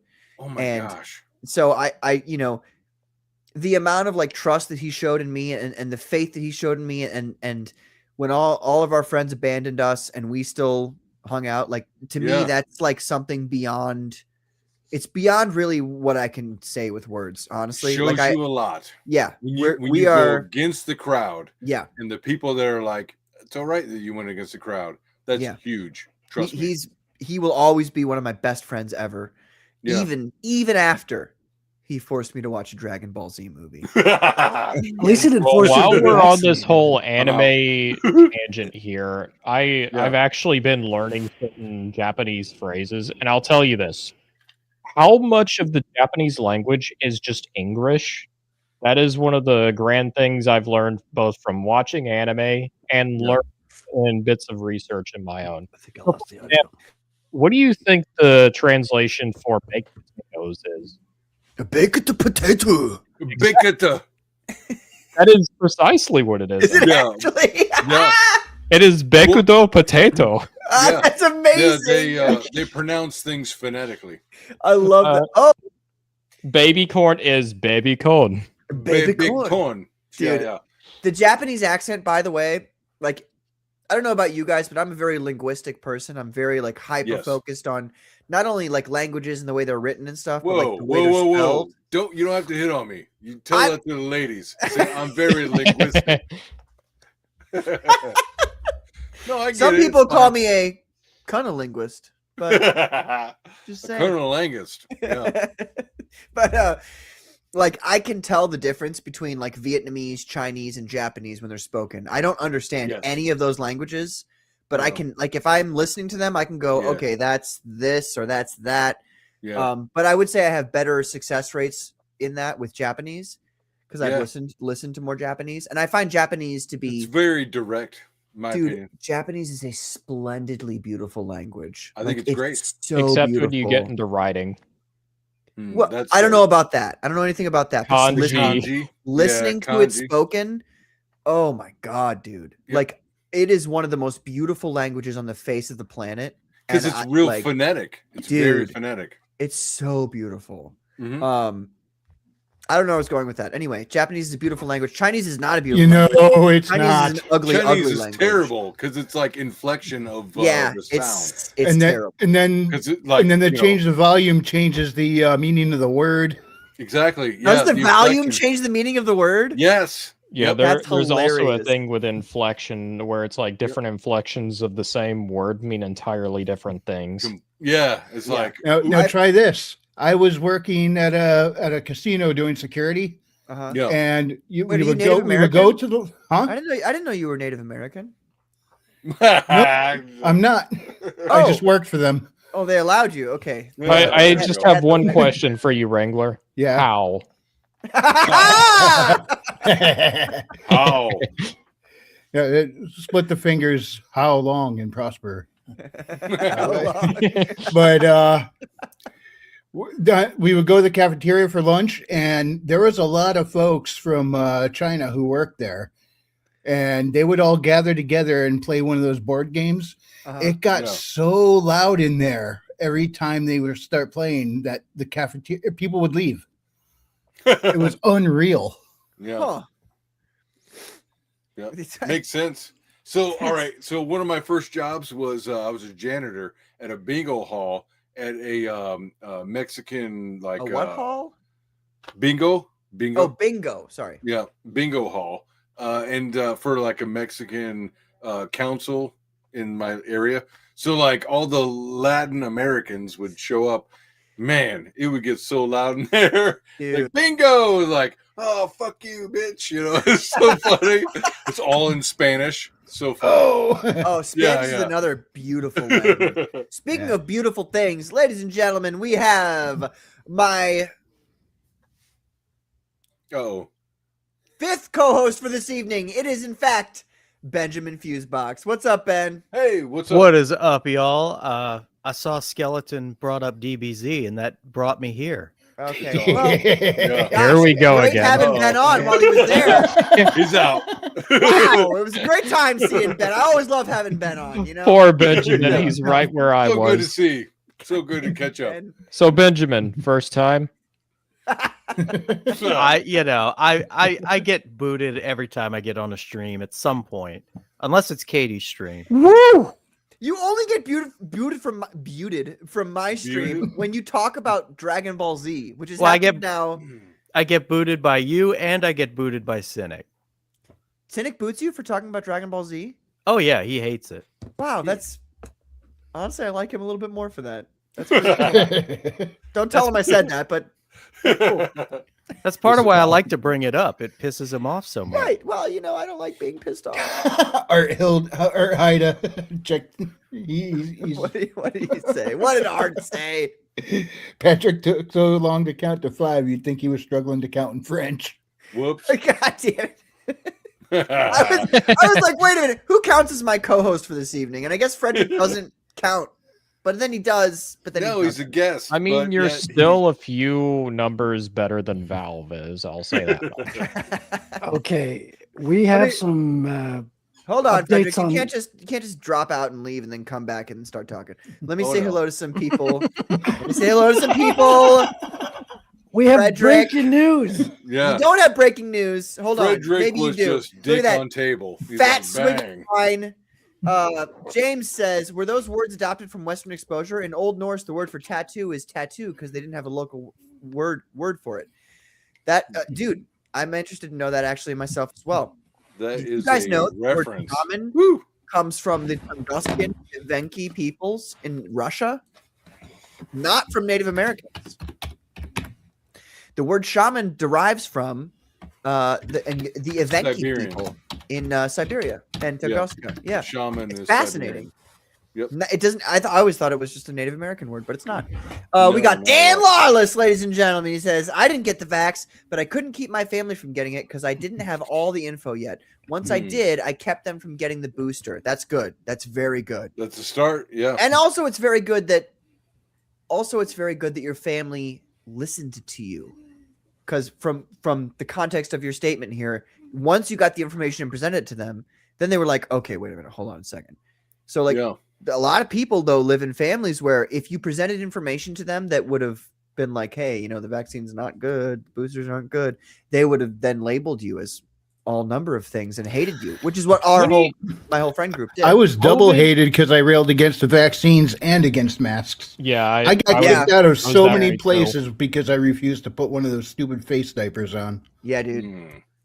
2020 and COVID is like it may end up being remembered in the history books as a social exercise in how human psychology works around like fear and paranoia, because that's precisely what it was.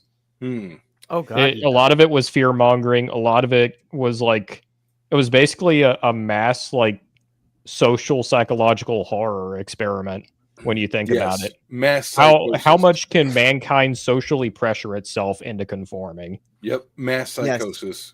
Control. Oh god, yeah, and it was creepy as hell because it's like the half of the things they were telling us to do to prevent it. It's like just from your basic knowledge of like transmission of like viruses, you're like, wait a minute, like I don't need to do all that or whatever.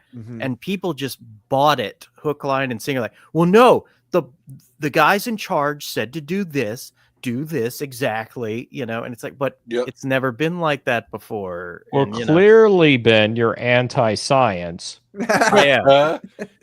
Wait, well, it's fascinating too about science. In regards to that, really quick, is that the definition of vaccine was changed in order to accommodate what they wanted people to do during that period of time, which I find fascinating. Anytime people change definitions, I instantly think, "Oh, you're a fucking commie then." Oh, okay, I get you. So you just like decide this is a new definition for a term. It's the same thing, like. And this applies to everything, in my opinion. Obviously, I'm a very extremist person, But Let us have it. like I'm having an argument right now. I haven't checked back on Twitter. I haven't looked since I started the show. Okay. But I've been having an argument with Ethan Van Sciver about Spider-Man. Okay. And in my opinion, a thing is a thing regardless of what you call it.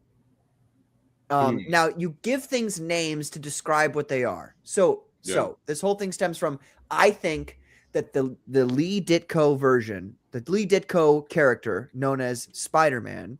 Okay. I think that is Spider-Man. Hot take. All right. Now. However, I also think that any other version of character called Spider-Man is not Spider-Man. Okay. There is one Spider-Man. No, that's Miles Morales. Because there's a definitive word to describe archetype. A thing. And the word originally was Spider-Man to describe the character of Peter Parker, who has XYZ things that affect his life and the way his life works and all this stuff. Okay. So in my opinion, that's how it is. I look at Spider-Man being called Spider-Man and Miles Morales not being Spider-Man the same way that I look at if you're a man and you call yourself a woman. It's like, well, you're not though. So you can call yourself whatever you want, but it doesn't change the fact that that's not definitionally speaking what you are. That's my hot take on the subject. Can I interrupt you, Patrick? Yes, of course, Frederick. I'm sorry. I've been keeping you waiting. I have special, amazing news. Yes. Comicsgate is not dead. Whoa! What? Wait, what? We've been told it was, though. You say Hold that. on a second. Wow. Bitcoin is not dead. Well, I just sold page 18 of original art on the campaign. So the purchaser will get both covers of Warlock as promised. It was just sold, and that takes us over the $4,000 mark. Oh my God, are you joking? Wait a minute, wait. Is that on FMC or on the Bitcoin one? That was on the Bitcoin one. It was on Geyser. Can you show it? Can you share that really quick? I can. Yep. Nice. Awesome. Congratulations. Why, thank you. Good. Fantastic, ladies and gentlemen. Thank Otter you. We are seeing so many things happen tonight. The original artwork is moving, the closeout, the new records he's breaking, and we're also learning that Frederick Guimon is more than just a pair of hands. Yeah, wait, he's got a face? And because we passed the $4,000 mark, I'm going to take these off.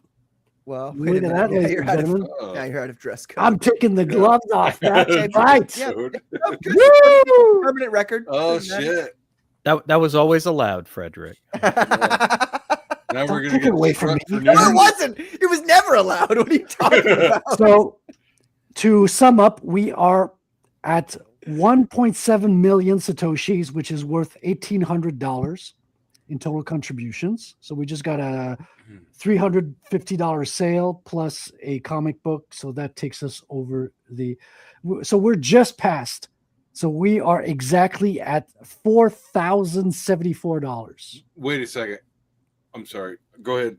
Can you bring that Magnificent Devil back up? Can you play? I'm sorry. Yeah. I just want to say no. Can you go back? Oh, me. You're talking to. I'm sorry. Yes, Magnificent Devil. Sorry. Yes. The history books will be written by AI and will uphold the establishment narrative. They already do that. Well, give us a second. I started. We're going to talk about That's it. fine. I started. I'm sorry. Don't worry. I'm sorry, Frederick. I got triggered. I homeschool my kids. I got triggered. You're fine. You're fine. You're good, fine. Aaron. We're all in this together, man. Fucking got me. I was like, oh shit, triggered. I feel you. So yeah, so this means that even if it's a tie with the trading cards, we're going to do 2 trading cards. Amazing. 2 more for a total of 4. So I'm just thank you. So you are going to go with the top 2. I'll go with the top 2 that are going to be voted on the Twitter. Well, it's a 7-day vote, so there's time. But dude, I cannot believe I was not expecting us to pass the. I mean, I was totally expecting this. I knew this was going to happen. Good for you, man. It's amazing. $4,000 mark, man. You know what else is amazing though? Once you reach 4,000, there's a few things that I would consider amazing. I don't know about you guys. I mean, $4,000 is a great mark. Well, obviously you're amazing, Patrick. Oh my God. Thank you so much. But there's sometimes you just want to celebrate. Sometimes you just want to get everything off your chest in a fun way. Yes. Yes. And so I feel like we should do that. So let's do it, shall we? Do it. The Comics Gateway. I thought you were going to play Sabrina. Oh yeah, I love Gunter. Who doesn't love them?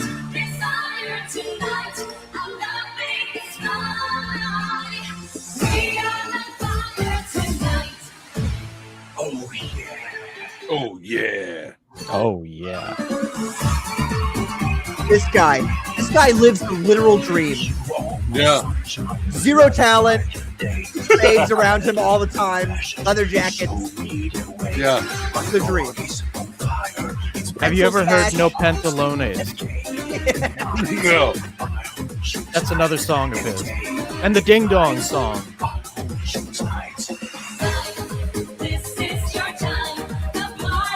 That's right, $40,000. What the hell?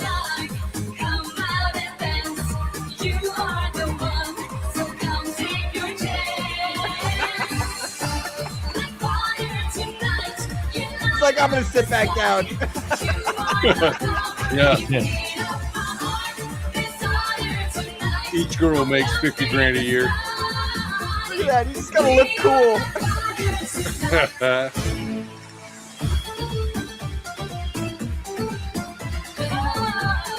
Best job ever.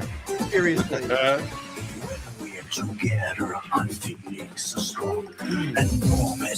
All right, real leather or fake leather? Fake. I'm saying fake.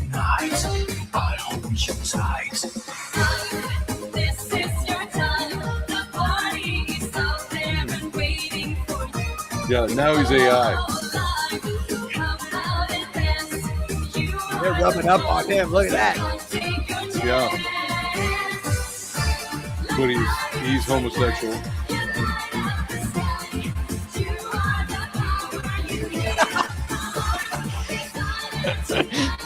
I just immediately think of Dale Gribble going, "Are you a homosexual?"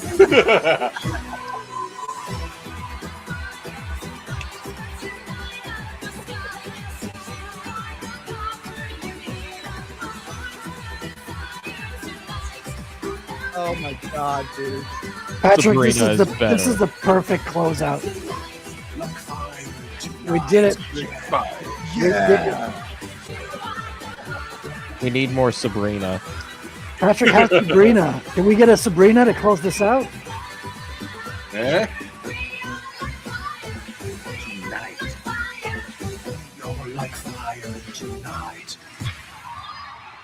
Oh my god. That guy Dude. literally, I'm sorry. I know you're talking about Sabrina, but that guy literally has the greatest job of, like, he does nothing.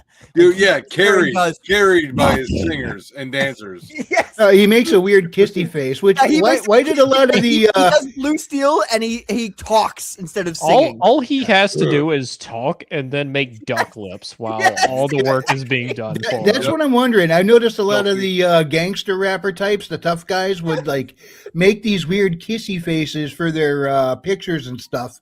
What was that all about? Oh my Wait, god. I never understood that. Wait, all right, Wrangler, wait a second. How did Eazy-E die? He was poked. AIDS. There we go. Yeah, but Just they saying. fucking did him with a needle. Wait, what? Ooh, wait, what? You didn't know this? What do you No. This came out later. Like they, I assumed he was like, you know what I mean? no. He was. They got him with a needle and they injected him with AIDS. Oh, girl, unzip my pants. There you go. Yeah, Oh, he was Skelly's, taking off the. Skelly. Come on. We've heard Fire Tonight a million times. Can we get a Sabrina to close? Oh us out? wait. I got something. You got Sabrina on file, don't you? No, I Patrick? got something that you're gonna love. And I love you, dude. I do love you. And people have been talking shit on you, and I don't think it's Always. acceptable. But like, I'm a little worried about what you're sharing. I've not seen it. I don't know what you're going to show. You know what I'm saying? Like, you are kind of a loose cannon, as it were. I'm I don't know, not like, that bad. I'm why? Well, I'm kind of worried about about sharing what you have before I share this, before I take a chance on you. Oh, Aaron, he didn't want to take a chance on you. He's done. He's out. He's like, I'm Well, gone. fine. Jordan says, I'm unvaxxed, got that uber valued coom.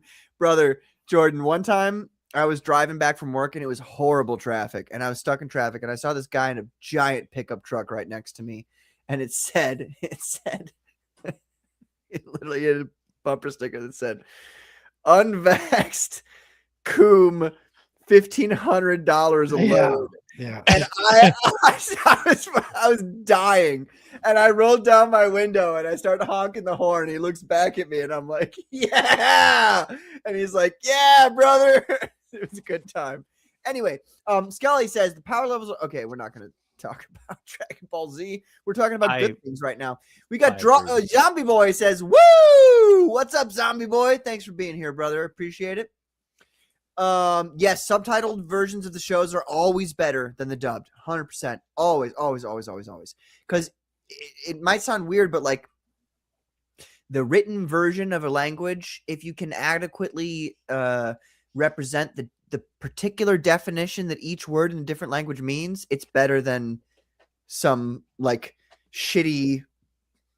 What's the word you use where like you out of sync voice dub? Well, like when you like incorporate like modern turns of phrase to make it seem more natural. Localization. Yeah, like localization, but like to an extent, like an extensive degree where like the words don't like. Yeah, I guess localization is probably You the get best crummy word. localization, and then a lot of the time you get subpar voice actors into the fray, and it's just worse. It's just always bad when you have like I like reading the language and I like reading the words and hearing it spoken better than hearing English versions. I don't like English versions, although there are some dubs that are super good. Like Cowboy Bebop. Cowboy Bebop is fantastic, dude. Yes, yeah. I'm a big fan of the Full Metal Alchemist Brotherhood. Oh yeah, that's a really good dub. Big fan. I say check out Vampire Hunter D. Yeah, great. That's that was a classic. I don't remember if I subbed or dubbed that. I don't. I would recall. say both versions, the 85 and then the 2000. Hey, Sheldon, what's up? Wait, there were two different versions of Vampire Hunter. Well, it's not versions. It's two different books. They turned into movies. So there's an 85 or 86 version or book or story, whatever, and then the 2000. So are they it's called like, different things? Yes. I think the first one is just Vampire Hunter D, and then the second one is Bloodlust. So okay, so then I've just the art is like the one in the 2000 is like it's all computer, and it's gorgeous even to look at. So but I'm a huge fan, like I've read the omnibus and all that stuff. So that's why you said that. What's that? Well, I'm just saying, some people, not a lot of people, but some people can't say omnibus. Yeah, the way you pronounce that, Aaron. Yeah, you did really well. Omnibus. Really good.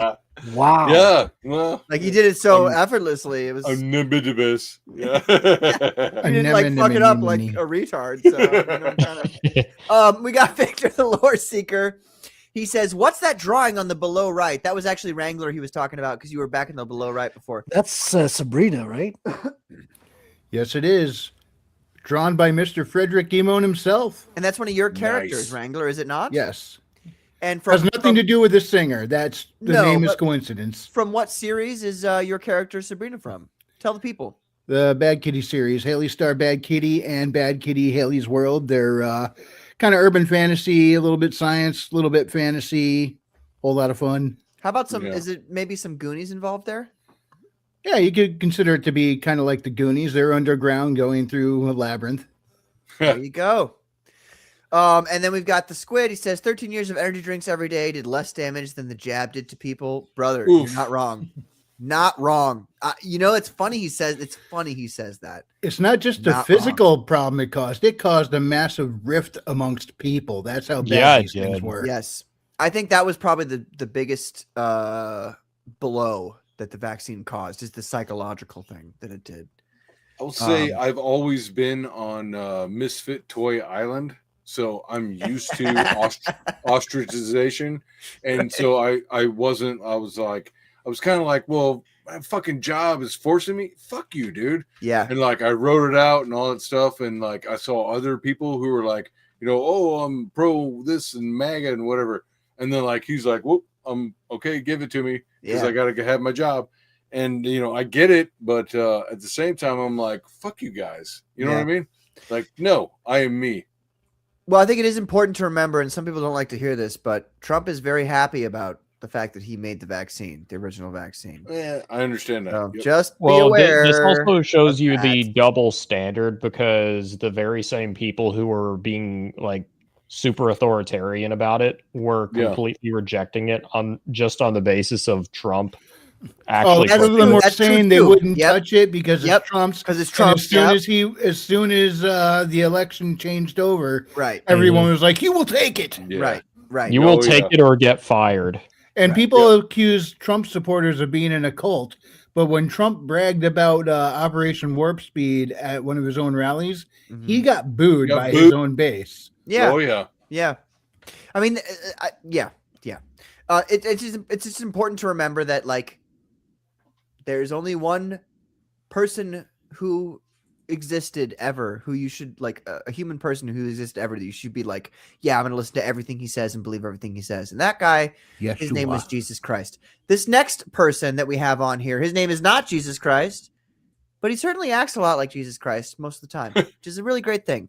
So, ladies and gentlemen, it is of course Dan Lawless. What's up, Dan? Hey. I thought you were talking about me. Gonna believe everything I said. Santa Claus. That's probably one of the highest intros I have ever heard. I'm like, yeah. I compared him to Jesus. That's literally the nicest thing I could have possibly said about anybody ever. Yeah, but you had a disclaimer there for a second, because I thought you were just talking about me. Like, you believe everything he says, and everything. Like, yeah.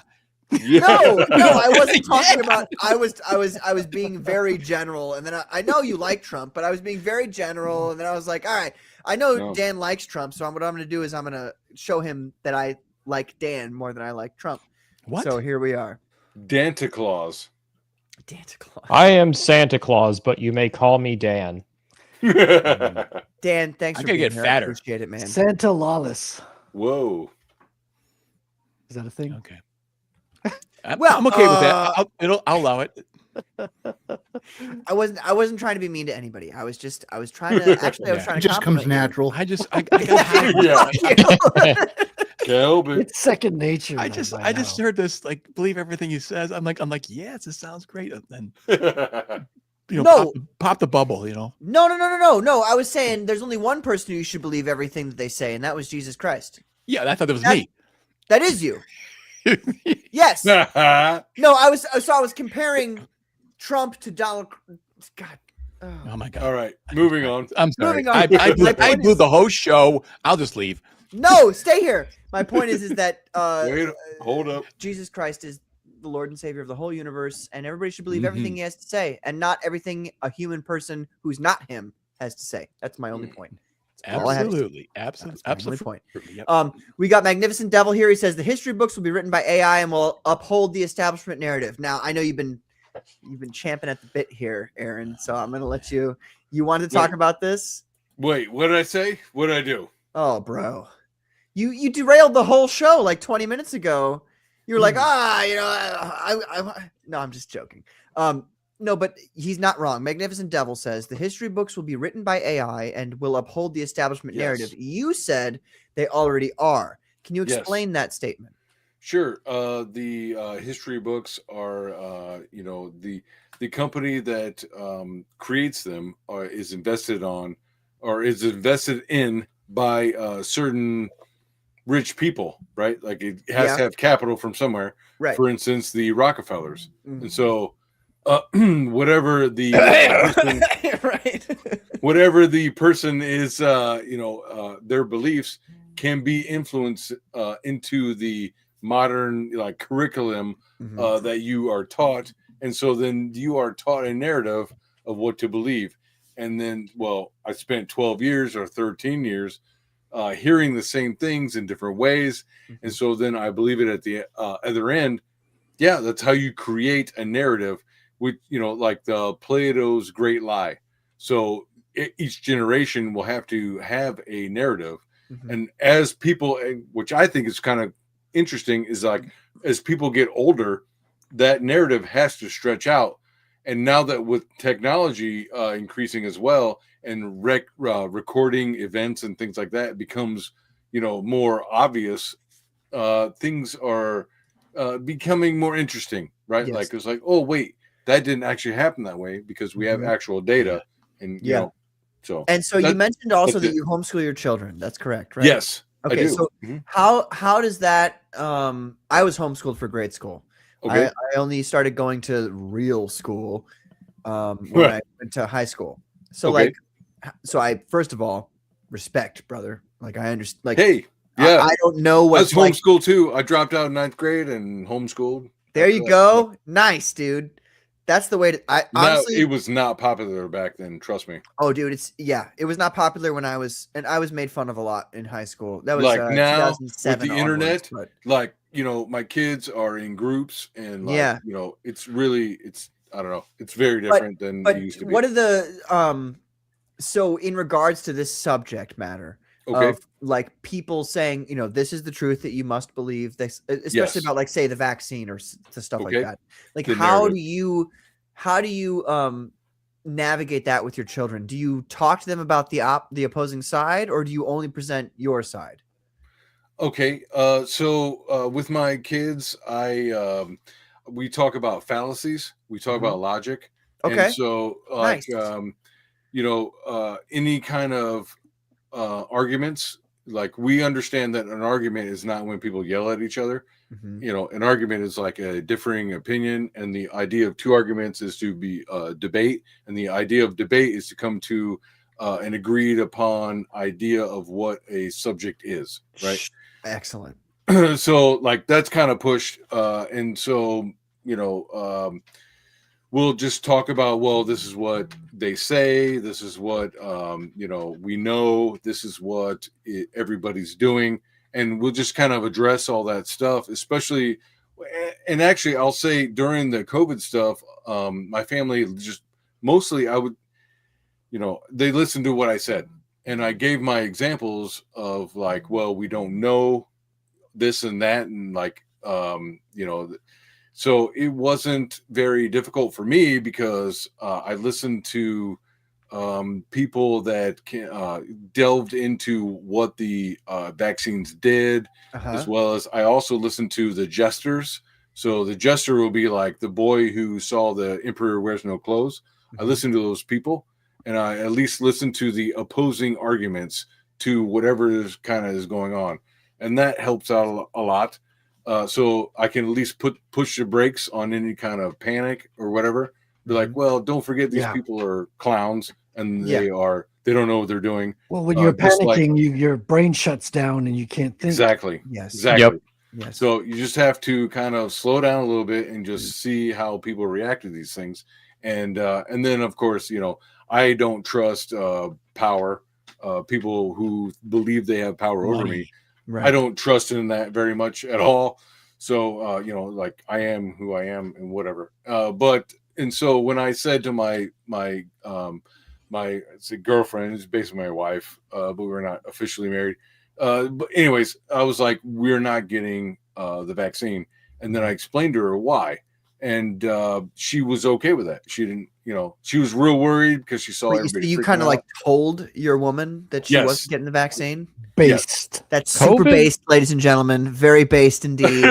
Do I have a did. clip COVID for was how a- based this is? Hold on. This is the I need most to see based if I have a No. based. This is the No, most I based show don't. out there. Yes. What was the Finally. COVID was information? like the perfect Very example based. of the 9 most frightening words in the English language. I'm from the government and I'm here to help. Yes, Mhm. yes. Right. Yeah. And What I was the like, information no. that you guys had received that convinced you? I'm curious. Who was the convincing? Oh, Sorry, for but- me? yeah. Well, all right. So I would say it wasn't the information; it was a lack of information. So Well- it was a lot of argument from consensus. It was a lot of argument, appeal to authority. It was a lot of fallacies, and then also I follow Jimmy Dore, who is a crazy, left ear, I guess. He says, And he actually, one of the people that he works with really delves into a lot of stuff. And I found out about him through a podcast called Grand Theft World. And what they do is they find current events, and then they find historical references to how they became what they are, right? So it's very like, pro sovereignty, individual sovereignty, and stuff like that. And anyways, so they started pulling out Jimmy Dore clips and stuff like that, and I listened to that. And on top of just me knowing fallacies and seeing everybody take a knee, and I'm like, well, you're taking a knee without any kind of real knowledge of what you're taking a knee for. Yeah. And so I just kind of worked from there, principles, right? And then I kind of like brought in whatever data. And the best data I found was, well, Jimmy Dore is a comedian. You know what I mean? So that's one of the best places I found actual scientific statistics and data and all this other stuff. So you also had Twitter being like incredibly. I wasn't on Twitter at that time. I wasn't either, but I remember the sheer amount of censorship that was going on right around 2020 on Twitter and other sites. The internet in general there was a lot of censorship going on, on quote unquote misinformation. And it's like, if it's misinformation, why are you censoring it? Like, that's the thing. It's like, if you're not concerned about control, why are you censoring it? The truth can prove itself. The truth can prove itself. That's all you have to know. Well, I think that's the most important thing about truth is that if you're trying to suppress people from speaking, then you're trying to prevent people from hearing something you don't want them to hear. Yep. Yeah. Which is more damning than just being like, okay, well, that's obviously bullshit. Say it. Go ahead and say your bullshit, So, but that also says, how do you know what is bullshit, right? Like, what is the truth and how do you find the truth? And that's more of like, kind of like what, I go over with my kids and stuff. It's like, they'll say something or whatever. And it's like, well, how do you know that?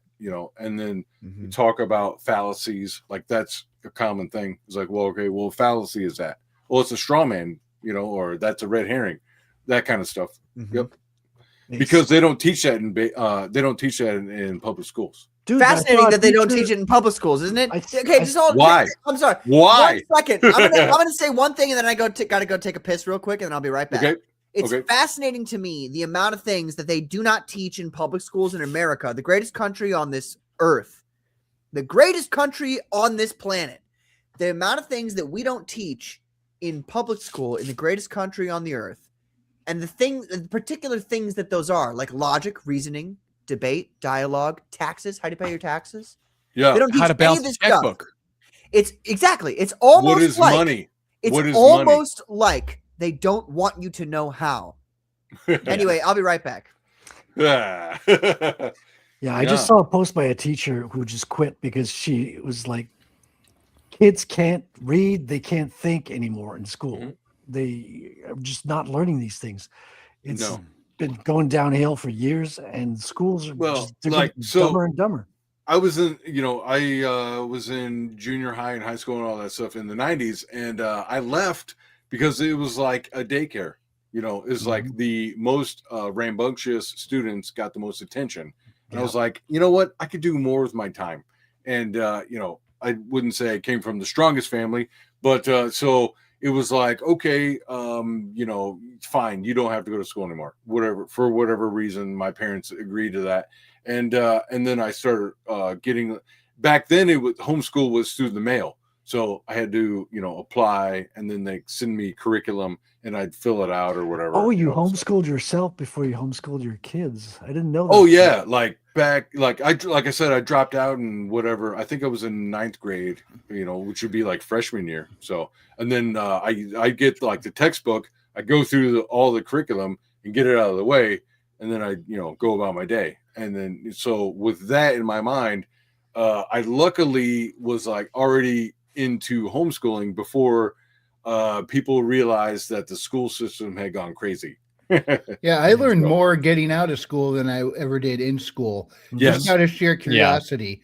Yeah. Once I was out of school and not being shoved all these subjects like learn this, learn this, learn this, Then my what are you curiosity interested took in? over, and I would start looking things up, and I learned more from that than I ever did sitting in a classroom being told to sit still and behave There's like a a big girl. difference between learning something for the test you're about to take versus learning something to actually enrich your knowledge. Well, and not to derail too much about homeschooling and all that stuff, but like, you know, me and their mother, we are role models. So like they learn how to solve problems. They learn how to think about things in general based on how we react and what we do and what we're interested in. And so that's, to me, it's like that's more valuable as well. Because like when you're in a public school, you're surrounded by like 30 other kids with backgrounds and families that you don't know.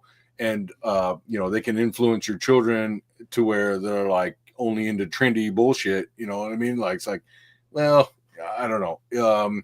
There's a lot of different benefits to in my opinion, to homeschooling. It's like, I am the, you know, like they will grow up with me for their whole life. So I am the influence. You know, we can talk and we have, you know, and they have their own friends. Don't get me wrong. Like we're in groups and like they take classes or they do this or that, but we also have all day. It's not just like, well, we got to rush to soccer, you know, after school. It's like, well, we actually have all day to do whatever we want to do. So I don't know. To me, in my opinion, it is the future. And it's even better. Well, it's the future and the past. I mean, this is what happened is in the past, it was always your parents educated you. Exactly. You know? And if you went to a school, you were lucky that you went to a school. And schools back then were in a situation like, and I mean, like lucky, like, you know, well, you went because to the like they would have where books there's 20 other children and they would talk about, you know, like around, like, because it was obviously the world wasn't as connected, which everybody thinks is some great thing that everybody's connected to everybody. It's really not that great. But when there were just rural societies and they would send, you know, oh, I'm going to send my children to the schoolhouse. So there's like, you know, 30 kids. And then you've got one woman teaching these 30 kids, one woman or man, it doesn't matter really who, but it would like be somebody, multiple ages. Right.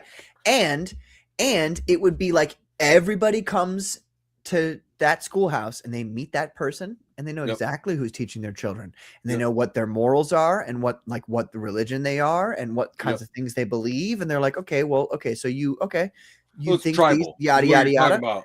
It's early American tribalism. But I'll say this though, like today, you know, with like meeting different kids and all that other stuff, it's pretty helpful as well. You know, you can know what they believe, and that's really helpful. So it's like, well, you know, because like there are some homeschool groups where it's like super, you know, quote unquote liberal, and they're like into, you know, tranny shit or whatever it is. But like you can also find one that has nothing to do with any of that. So it's very selective. You know what I mean? Like you can pick and choose. I don't want to be around those people. And that I think is huge. It really is. I don't know about you guys, but I was shocked. And I'm not going to look at my fellow Americans ever again after that whole experience, because I would go on Facebook and I would see people who I know are good people, loving people, wonderful people, saying things like, hey, if you didn't get the vax, they should send you home with Hannity and horse meds. You know, it's like in other words, go home and die. You know, these are people who I know are good people, and I couldn't believe that they were sort of saying this, as you know, even flippantly. Like, and it completely changed my attitude about everything. I'll never look at my fellow Americans the same way again, because I saw them, normal people, turn into sociopaths in front of my eyes. Yes. So did it like change your?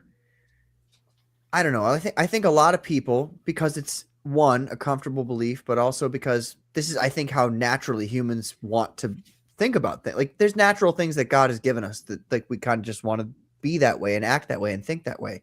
And we want to naturally think that everybody around us are good people. Yeah. Do you think that maybe honestly, I almost got the vax. I like initially when it came out, they said, "Oh, this is a new vax." I'm like, I ain't getting that shit. You know, like the heck with it. And I remember telling my kids, like, I wouldn't do this. You guys, this is new. How old are your kids? You don't want to do it. It's like, where the data? I don't want to talk too much about it. Where But yeah, is That's but, fine. where's That's all fine. the test I data? was, yeah. It had nothing. But anyways, I said, guys don't get it. Then they went online like, Dad, it's fine. Everything is good. And I went online. All right, I guess I don't see anything bad here. And then my brother sent me a video from Dr. Ryan Cole. And he did this lecture in front of, I don't know what city or what. Anyways, he was talking about how these people were getting better with ivermectin, and then the government was completely ignoring the data. And like, holy shit. So my instincts were correct. And then I started saying, these guys, my kids, like, do not get this. This is something's really wrong here. And my wife too, like I said, do not get the booster. So they got one shot only. And that nothing against it. I hope they're not harmed by it, but it's like, I was close to it. I was like, I'm thinking, do I got to get this thing? And it's like, because everyone's telling me, this guilt thing, like, hey, you should protect your kids by getting it, Right. And even one of my kids said to me, they got the vax because they wanted to protect my wife and I, like, it just breaks my heart. If they were harmed, that's heartbreaking. So I'm just saying all this stuff, this guilt stuff was going on there. And I was just like, it shocked me because we now know the data that this stuff can be harmful. I don't know. I don't know all the answers, but clearly there's something they're covering up here for sure. The FDA has been releasing data. So, but another guy I listened to was that Dr. Robert Malone, who invented the mRNA vaccines. And when he started talking, and I would start sending this to people, and they're like, "Yeah, it's bullshit." And like, the guy, they were calling him a quack. They were saying, "Oh, he went on the Joe Rogan show. He's a quack. Yeah. Like, he's not a real doctor." It was all political. Joe Rogan was another guy. The whole thing was political, and that's the real truth of it. Yeah. It was political. I was convinced it was a dry run just to see how he'd react so they could pull it off again later. That too. Yeah. My job was I tell you, the most shocking you thing, either get this jab or you lose your job. And I'm like, are you fucking kidding me? I'm going to lose my job. And then I took them to the fences on it. I was like, I will not. I don't care how much you threaten me, HR. I'm not going to do this. And it came down to the letter. I did whatever I could to get out of it. And, in the end, I didn't lose my job. And then they backed up and whatever. But yeah, this shit is scary. Well, dude. the and thing they that totally intimidated all of us. It was bullshit. I mean, you don't have to know anything much about science to know that vaccine viruses mutate. It's like, so by the time you get everyone's vaccinated, this thing could mutate into a different virus. Yep. It's no good anymore. It did. Exactly. I think I thought it was very odd that there were no flu deaths that year. Yeah. That's right. Yeah. It's the missing amount of flu deaths. Very, totally not suspicious, huh? Yeah, all that stuff started coming out. You're just going, what? It was a miracle. We solved the common cold that year. I'm immediately Fauci. reminded of the quote, there are 3 types of lies: damned lies, and statistics. Yeah. I think the thing that bothers me the most about this whole COVID thing isn't even all the lies and all that. Because people are going to lie to you your whole life. The thing that bothers me is that you were shown in real time, and by real time, I mean in a span of 5 years, that the highest authorities in the government just fucking lie to you. Like, they just straight up tell you bullshit. Yeah. And then tell you submit or we'll destroy you and your lives. And after all that, after the evidence coming out, for instance, I'll give you an example. 2 fucking months in, I had already had COVID. I didn't know what it was, but I was sick as a dog, and I got better and whatever. I heard that. And that was like January of 19 or something. And you were already better protected than people who got the shot. Yeah, there was people in my work that there was no were shot. There was no sick. shot. There didn't exist a shot. I got really, really sick, and I was sick, and I went to work, and so maybe this spread it a little bit, but I went to work because I didn't know what COVID didn't exist. It wasn't a thought. It wasn't a thing in people's minds. And after I came back from being sick, and I was like, all right, I'm good now. Then my super paranoid coworker was like, "Oh my God, did you hear? There's this virus coming from China, and it's called COVID, and it's going to take over, and it's going to kill everybody." And I'm like, I mean, I didn't feel so great last week. And but I'm BS okay or not, now. the news was late on the update. But I said back then, oh, so then it's probably it's probably a virus that comes from China. Like, it was probably made by China, and then a month later, I was like, oh, so like I did a little bit of research and I was like, oh, so it's kind of like the CDC made it. Like they just kind of made this virus. Remember the bat market? They talked about, it's in this bat Yeah, market. yeah, Not the the wet- COVID, not the COVID virus Embarrassing. facility Yeah, up the block, the literal facility called the coronavirus.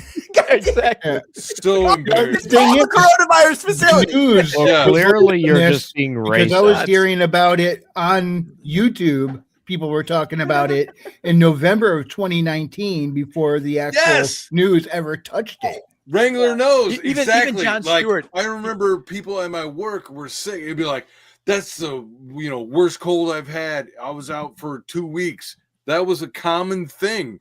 And Yep. I work in a factory, and it'd be like, the department I was in, there's maybe 100 people, or maybe 80 or whatever it was, and it'd be like, I hadn't seen that guy in 2 weeks, and they would come back, and this is like in November of 2019. And then it wasn't a real lockdown or like a concern until 2020, like spring of 2020. So like everybody had already gotten sick. Like, right. Not even just once. I remember one guy got sick twice where he was out for like a month. It was crazy. And then it became a thing. I was like, but it's And then how already about a the thing. people What are who you got the talking vaccine? about? Remember they told you, you wouldn't transmit it to somebody. Well, that was bullshit. That was a total lie. It didn't reduce transmission. And so these people were going to see the relatives after they got the shot, had no And idea. shedding, They were, right? Yeah, exactly. Speaking about and it total- ended up shedding longer. Really quick, speaking about total lies, ladies and gentlemen, we have a really fantastic person I've been just dying to have on the show. I will. I'll check it out. Hey, Jam Fam. Hey, Jay Fama, whatever. Good morning. And apparently, Patrick wants me to say obvious. Oh, shit. I done messed it up. Was it obvious? Obvious. Oh, God. I'm going to shut up. Damn you, Patrick. He's trying to get me to fuck up on saying that, too. I know. Yeah. Ladies and gentlemen, it's Katie. Welcome, Hello. Happy to see A you. whole lot of hola. Omnibus. Hello. Hail. Oh, Hail. I love how we're at the, I can just straight up be mean, and you know that I'm just fucking around with you. I appreciate that. I You are her kid brother. I thought you. Yeah. We're like brothers Don't and worry about sisters. me. I'm just We a are. cute little otter who wants to rule the world. We had a situation last week where I He's felt a like I was the faucet older parrot. brother to Katie. You know what I mean? So, we're back and forth. What? I have a lot more Brother. advice to give Katie than she does to me. Like her advice to me is generally Patrick, why are you the only commando that doesn't Usually- have a commando uniform? shut up and stop talking, and can you turn your volume down? Those are her advice to me, and so Well, you haven't heard. Apparently, I need a whole lot of advice because I'm fucking up real bad in life. If you haven't heard, so well, I mean, I was Join the like, club. you like Dragon Ball Z, so yes, partially, yeah. well, you could go fuck yourself, Patrick. Dragon Ball Z is great. Okay. Yeah. Oh, But there it is. guys, I'm sorry. I love having Katie on the show. I love having her here, You put her back No. on right now. but No. I got to be honest. When she You says can't things hide like from the that, truth. I feel like it's. Bollocks, more like. But here we You cannot hide from the truth. Was that Hugh Laurie? Yes. It sure was. From a bit of Fry and Laurie, one of the greatest comedy sketch shows of all time. And I was listening to everybody talking about, like, hey, silencing free speech and all that. And I've had this screen to share for so long, but Patrick is silencing me. I honestly forgot about this. Are you really, Patrick? No, I Come forgot. on now. He was locking me down. He didn't even Right play there. Sabrina I yet. forgot about it. Hold on. First of all, I'd like to say, Katie, thank you for being here. You look lovely welcome. tonight. Thank you. Amazing shirt. Look Thanks at for that being shirt. here, Yes. Katie. You see, she got the homework assignment. I didn't get it. Oh, I wow, feel stupid military. now. I've wore this on my morning show a couple man. times, Did Patrick. you really? Yes. It's I true. don't watch your show because your voice is annoying.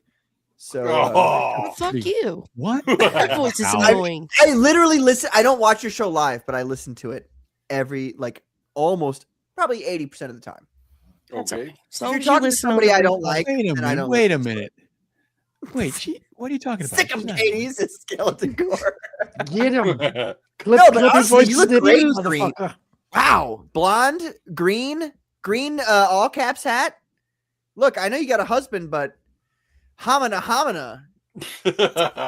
Jesus. Is that respectful? Can I say that? I'm This is- gonna be a Katie, simp, and I might add you to my simp army. I don't know if you know this or not, but I have a simp I army. mean, this is right after Patrick said, "Katie, I listen to your podcast every day." Every day. I didn't even finish the sentence. I said every 80% of the time. That's what I said. see. That's Every 80%. Every 80%. just 80%. And how do you say 80 in of the French, time, every Patrick? time. Do you remember our lesson of French today? How do you say 80 in French? You say 20 times 4. That's what you say. Dan, I do you call know it this? the 80% compromise. Close. You know that the way the French You said we heard. It's 20 very is, different. they literally tell you what the multiple of 20 is. They don't Mm-hmm. say 80. They say, oh, it's 20 times 4. Yeah. Yeah. Aren't you just a smart And then- fancy pants over there? Well, and then they say Yeah. dummy. It's Yeah. 20 times 4, dummy. It's like, yeah, I mean, This is why I don't bother with the Patrick metrics. Quinlan. It's not metric, it's French. God. That's why America's Oh, man. English. Well, let's See, hold now on that a I'm on second. camera, Patrick, I'm gonna fuck with you real hard. I'm gonna, and now I can give Uh-oh. you the look. There we Can't go. Yeah. Katie, do can him you in do that me a favor? tone. Don't do that. He's single. Go Don't ahead do and say that, the O word. Can you say the O word? Not the one you're thinking about, but the other one, the one I'm thinking about. that. Omnibus? Wow. Yeah. Ladies and get on gentlemen, that give me a round of Wow. applause. If you're at home, give a round of applause to Katie did, ladies and gentlemen. She just said a rolled word off the correctly. tongue. It was Amazing. Fantastic. Nailed it. It's I a want lot- to say hello to some folks in the chat here who I've not said hello to because I feel bad about that. We got Sky Abyss 101. Hello, what's up, brother? How you doing, woman, brother, sister? It I don't know. thing. We got Dickington What? Post. Dickington Post. What's up, brother? How you doing, man? We've got Tiki the Mighty. World good. War. Don't let. No, it's what would What Dan would, Lawless uh, do? There it What would is. Dan Lawless do? Yeah. Because I compared Dan Yeah. Lawless to Jesus earlier, which Well, you it's totally a forgot about. It's a bit of a stretch. I was saying, I mean, I did kind of do it. I'm and okay. you are I'm kind of a similar. pretty good guy, but I ain't walking on water. Well, I mean, You look like a postcard right now, Dan, with the tree in the background and everything. with Yes. the hat. Have you noticed that Dan always has the best background? The lighting is perfect. Yeah, he does. Wait, what about the foreground, Everything. Katie? Are you saying the foreground's not good? Yeah, what about the foreground? Are you Yes. saying his face is ugly? Is that what you're saying? Don't walk into the trap, No. Katie. Oh, I mean, Don't you're like walk very- into the trap. Wow. He saves it. He No, saves for it with his Dan background. to be 60 and doesn't look 60, he's Wow. a very handsome gentleman. Yes. Just That's straight my up immaturity. throwing out That's his coming. age there. He looks he like ask he's you to 60. throw out But his he age? acts like he's 20. You don't, Dan. You really don't. I still don't believe it. Dan, Yeah. do you drink at all ever? I do. Yeah, but You do, really? yeah. You know what? Because- Okay, it's a little bit of I know lighting. I got a little bit of magic here. I mean, I could. You can see my gray beard when the light comes up. Yeah, but it's not entirely gray. I would agree with Katie that if you're actually 60 years old, you don't look am. it. So good for you, Patrick, relax. Aaron. Look, now it's Wow. We got anyway, we got Sleepy Psychopathy. Jamie, what's up, Jamie? She says, Patrick. And then she says, Hail the great Frederick Guimond. Hail, sleeping Yes. psychopathy. How you Merry doing? Christmas to Dan motherfucking Lawless. And she didn't say anything about the rest of you, so I guess she doesn't like you at all. Yeah, it's Well, she don't like me that Yeah. much. fair. Well, they haven't Silly. even, they hadn't even got here yet because these were like messages from 2 hours ago. I know. Oh my She makes God. fun of my. Trying to She catch comes up. on and she comes on my channel and makes fun of my bald head and my music. Speaking of Wait, which, wait, hold on a second. we got 40 minutes left on the campaign, and then it's closing automatically. Oh, on shit. FMC. I'm You know, gonna you guys, switch where right is- back to that in just a second after I address that Fusebach literally just admitted that he is bald. Well, You I just no, said I buzzed my hair off. You I am you now. just said she Dude. makes fun of my bald Homer. head. I know I buzzed Doesn't my have hair much hair. recently. Hail. He doesn't have much hair. I buzzed. He shaved it off now. recently. He has no more. Yes, I have now. Man, well, you're not helping yourself, man. It's a I was cracker. trying to help you. I was trying to be your friend, and you're look at the picture on my thingy. I buzzed golly. my hair Now I off. see what Cynic has to deal with. He has to deal with you self-sabotaging every episode. No, What are you I- doing, man? I made myself bald. Dude, look at that hair, technically. man. I buzzed my hair. Yeah. You could have gone to Taiwan and gotten implants, man. What? Yeah, it's a real thing. I have more pride. Not And on a girlfriend. TikTok, so I know it's real. Just kidding. I didn't see it on TikTok because I'm not a gay commie who has TikTok. We have Magnificent You're a Devils. gay There's a lot of teachers capitalist who quitting. doesn't do TikTok. being replaced. Yeah, you know, guys, I gotta say, where is the Christmas spirit here? Jingle, not- jingle, give me some red and white, give me some lights, Christmas lights. Oh, sorry. Next time I see you online, I better see some Christmas spirit here. I'm sorry. Then listen to I Jeff hate Foxworthy's Christmas. version of the What? 12 Days of Christmas. I'm trapped in a dungeon. I'm sorry. He's trapped in a dungeon. I hate Christmas. I love Easter. It's the most important holiday of all time. Yeah, but It's the birth of Jesus. party pooper. The birth of Jesus. no, the birth isn't of as Jesus important is as Christmas. The reincarnation, or the resurrection of Jesus. Whoops. Now you're just getting heretical. I almost got The rid of what? it. You're right. I feel really bad about that. Actually, I feel kind of Easter is the whole reason he was born. exactly, precisely. Wrangler gets it. Thank you, Wrangler, for backing me up.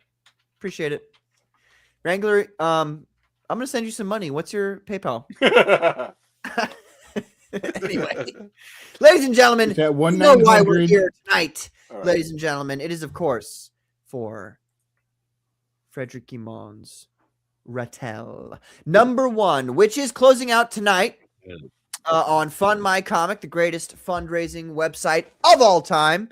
I'm not going to play. Actually, hold on a second. I don't want to play this trailer. I would like to play The new one. your new one, which is in the private chat. Yes. Real quick. And you can refresh it. We're up to 4110 total refresh on I want to both. refresh it after I play your new trailer because the new We trailer. passed the 4K, guys. Crazy. Hold on Crazy, a crazy. Now, do you roll your R's when you go Ratel? Is that part of it? Well, it It's a hard depends. R, Yeah, Ratel. play it up. Yeah. Play it It up. depends which part of Quebec you'd be from. I would say. Ratel. What part of Ratel. Quebec do you date the Ratel. girls? What did you say? The hottest So girls. what part of Quebec do you date the girls? Right? Well, you want to Dude, date them. roll your Hey, how uh, come Katie's on the bottom, by the way? you want to date the farmers' girls, you know? It's okay. He likes to, he wants to feel like he's some sort of superior person. I don't know. Oh, the woman's under your thumb. Is that Frederick? it? Don't talk about Frederick like Yeah, that. exactly, Dad. Thank you. Yeah. It's horrible to talk about him like that. Anyway, here we have the Ratel trailer. Our world is crumbling, and most people are blind to it. Don't talk during the A trailer. young I'm gonna computer mute. whiz named Raimi decides to stand against the rising tide of oppression, only to find himself under the boot of those behind it all. Incarceration only proves to refine his resolve. Divine intervention takes away all fear from him in order to fix a broken system that enslaves us all. There comes a time when good men must ignore bad laws. Raimi dons a mask and becomes Ratel.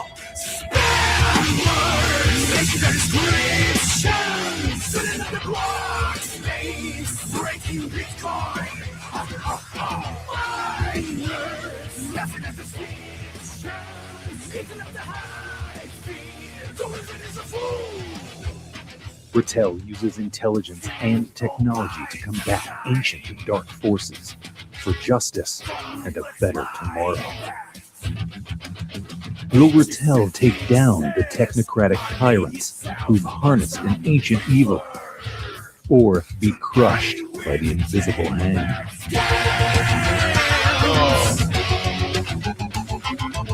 Oh, it's great.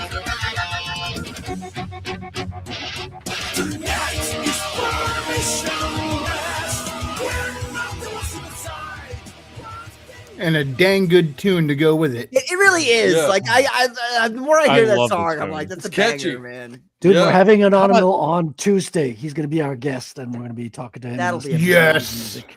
Yep. How about Savage's Shout out for that- voiceover? Great, wonderful work by Sorry, what- Rusty Savage. Yeah, that Yeah, Akira he did. cover is amazing, Frederick. Really Thank you, good. Zach. And it's so Thank you. perfect with your trailer because where he's walking to the bike, Yeah. it's like flawless. There's no little glitches from like, the AI. It's Yeah. smooth, Looks good. Yep. Nice. So Frederick, Didn't it let's- say well- thank you to Ocean Review Refugee? He just subscribed to your channel. Oh, nice. See, I'm just like You need to say thank you, Patrick. I'm.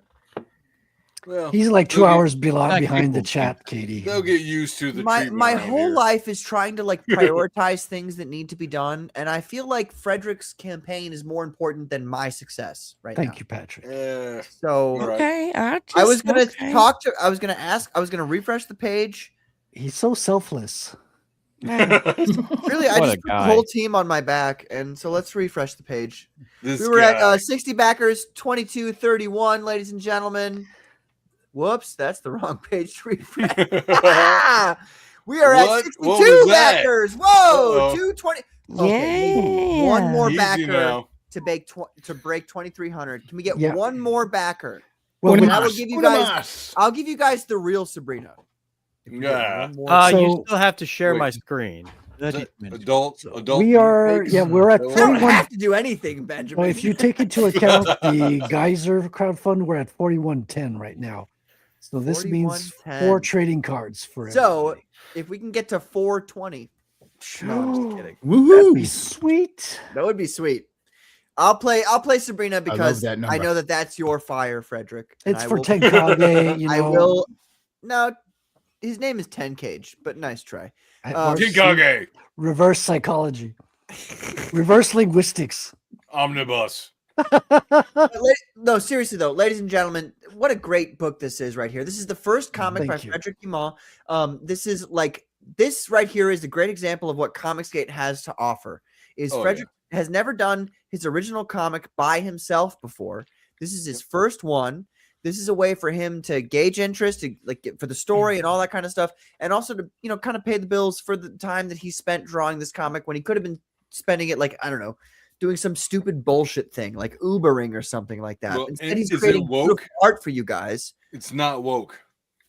Well, I mean, that's true, but that's an aside. What's most important? No, that's very important. It is important. I wouldn't be he wouldn't be on Starting my show. point. If Exactly. it was woke, he wouldn't be on the show right now. Yep. So I guess what I'm trying to say is Frederick is all about everybody ought to be, but some people are not. the French, no, I'm not. Coiner.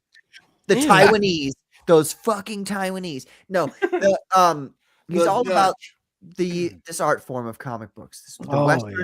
The Western art form of comic books. Yeah. Predominantly, The West is the best. it really is, and it was predominantly made a thing by America and American comic books. But he's from Canada. It's okay. He's here. with us 51st state. right now. And this is a art form that I feel like is distinctly American. I know True. that there's French comic books and there's a bunch of other comic books from other different. I do love I the guess American people would comics. They call it- are the most dynamic, most beautiful, Yes, they are. action-packed comics. Yes, there they are. is. American comic books are one of the greatest forms of art of all time. I really truly believe that. What do you mean one of? They are the greatest medium of all time. Well, music is the greatest art form of all time. But outside of music, Have you heard music lately? visual, Oh, you're best talking about visual. K-pop. no, I'm just saying, there's things that speak to the human soul, which is a real thing, the human soul, because God made you and he made you with a body and a soul. And Amen. the things that speak to the human soul are one of the things that does it the most are comic books. And you might ask, okay, why? We've got amazing literature by amazing Christian writers or any number of writers, from all different religions. Just fantastic artwork done by everybody across all of the span of history. At And least this book does not shy away from Christianity as well. You have an intervening angel. There's crosses. I saw that. We're that's a not positive ashamed. thing. That's I the would independent say market that's to do it. probably other than it being not woke is not impressive to me. You being pro Christianity in your comic book, or rather, other than I know you're pro Christianity from having spoken to you, but you not shying away from expressing Christianity in a what's the word I'm looking for?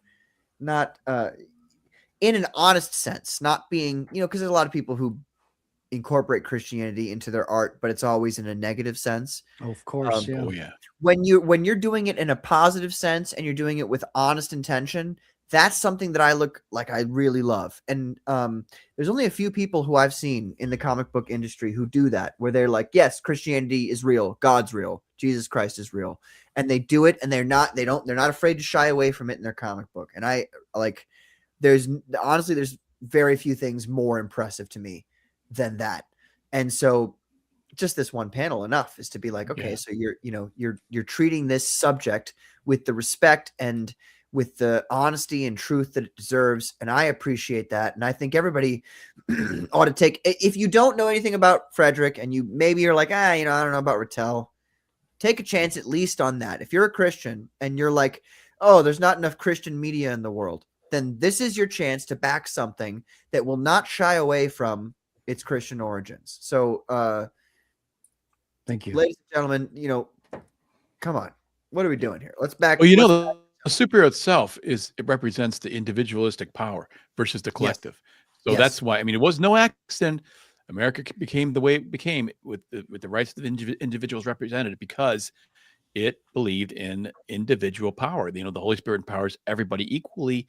So you can, you are just as important as some, bureaucrat or some king or leader.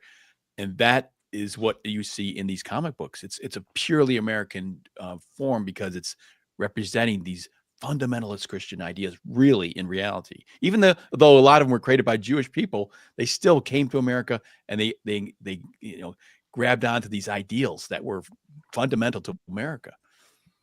So. Precisely. Well said. Okay, so we're gonna be closing out the show here in a little bit. Here we got 30 minutes left, though. Really quick, I guess. Okay, look, as God is my witness, and the rest of you. I'm gonna play Ben's video here, and Ben, if you embarrass me on my own show, do it. For Pete's sake. Brother. Hold on, I'm gonna take a sip. You don't need to embarrass him. He could do that perfectly fine on his own. No, this is related to what you played earlier. Is it more Dragon Ball Z shit? No. I swear to God, if it's Dragon Ball Z. I'm saving that for when you come on my show. Oh, that's sweet. All right. Are we doing that next Tuesday? Just remind me. Remind him so he doesn't show up. If you're down. Damn. No, sorry. No, because I had to. Just reading your mind, Patrick. I'm just reading your mind. What day do I have to be busy? No, because I had to postpone when I was going to have him on, and then when I was like, "Oh, are you ready for next Tuesday?" and say, "Well, I'm kind of busy, so I might be able to pencil you in 3 weeks." Yeah, he's got a date. Everybody on the channel, have I ever said no to you to be on the show because I had work the next day? No, you can't say work the next day. It's obviously because you had a date. Well, if you know me, that's not the case. So I had work the next day. I can't make it. Oh, we got Gunther, another Gunther video. Yes, I am a huge fan of Gunther. You did good, Ben. I'm proud. I of knew you. Gunther. What? I knew Gunther way back in the day. I found him randomly on YouTube long before I knew Comicsgate. Oh, that's not a good thing. You shouldn't have said that aspect. It's but the world needs. You shouldn't have admitted that. Wait, what is this? Well, let's see. We'll be the judge. No, it's too late. Play the video. Oh, wait, yeah, here we go. All right, here we go. It's a crazy, crazy night. Having you here right by my side. Oh, I like it already. It's a crazy summer night. 'Cause you make me feel so alive. Tutti frutti summer love. It's a crazy, crazy night. Having you here right by my side. It's a crazy summer night. 'Cause you make me feel so alive. It's a crazy summer life. All right, Patrick. You're so cute. There he is. This is We're gonna watch this whole thing. Bananas, melonas, It's because of the girls. It's a hot, hot summer I like the music. love Katie. awkwardness. You can make me do all those crazy things I never Folks don't did. normally do that unless you're rich. you like it. Darling, you're the one and only, yes, I swear. Oh, is that Wonky Aggro? It's a crazy, crazy night. Having you here right by my side. It's a crazy summer night. Pause it. You make me feel so I love how this guy does so little that he's not even Tutti like the frutti. model in his own video. They've got Yeah. some He does. muscular dude in white underoos. Patrick, you don't get it. He does everything. He's the does reason they're all there nothing. dancing. Dude, He's I'm emanating- convinced now that fat guy with the Hawaiian shirt who plays the guitar, he's the brains behind this whole operation. I'm 100% convinced. But no, Gunter is emanating the sexual energy. Oh, That's fuck. right. Obviously. Yeah. He can't even do that by himself because they've got Yeah. a shirtless dude in white underoos jumping around on a trampoline. Magnetism. All right, keep playing He's it. trying, Ben. he's trying to appeal to everybody. Right. light. It's a crazy summer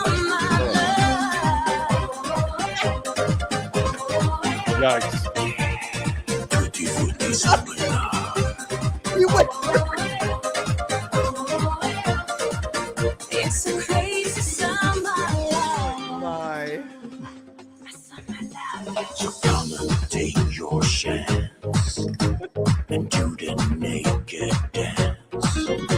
Bananas, melonas, Bananas. It's a hot, hot summer I love. love the bananas and the You watermelon. can make me do This is like a trust fund, baby. things I never did. Got sick money. And I like it. Darling, It's like you're a the John one Delarose and only, yes, music. I swear. Tutti frutti summer love. It's a crazy, crazy night. Having you here right by my side. It's a crazy summer night. 'Cause you make me feel so alive. It's a crazy summer Oh, no.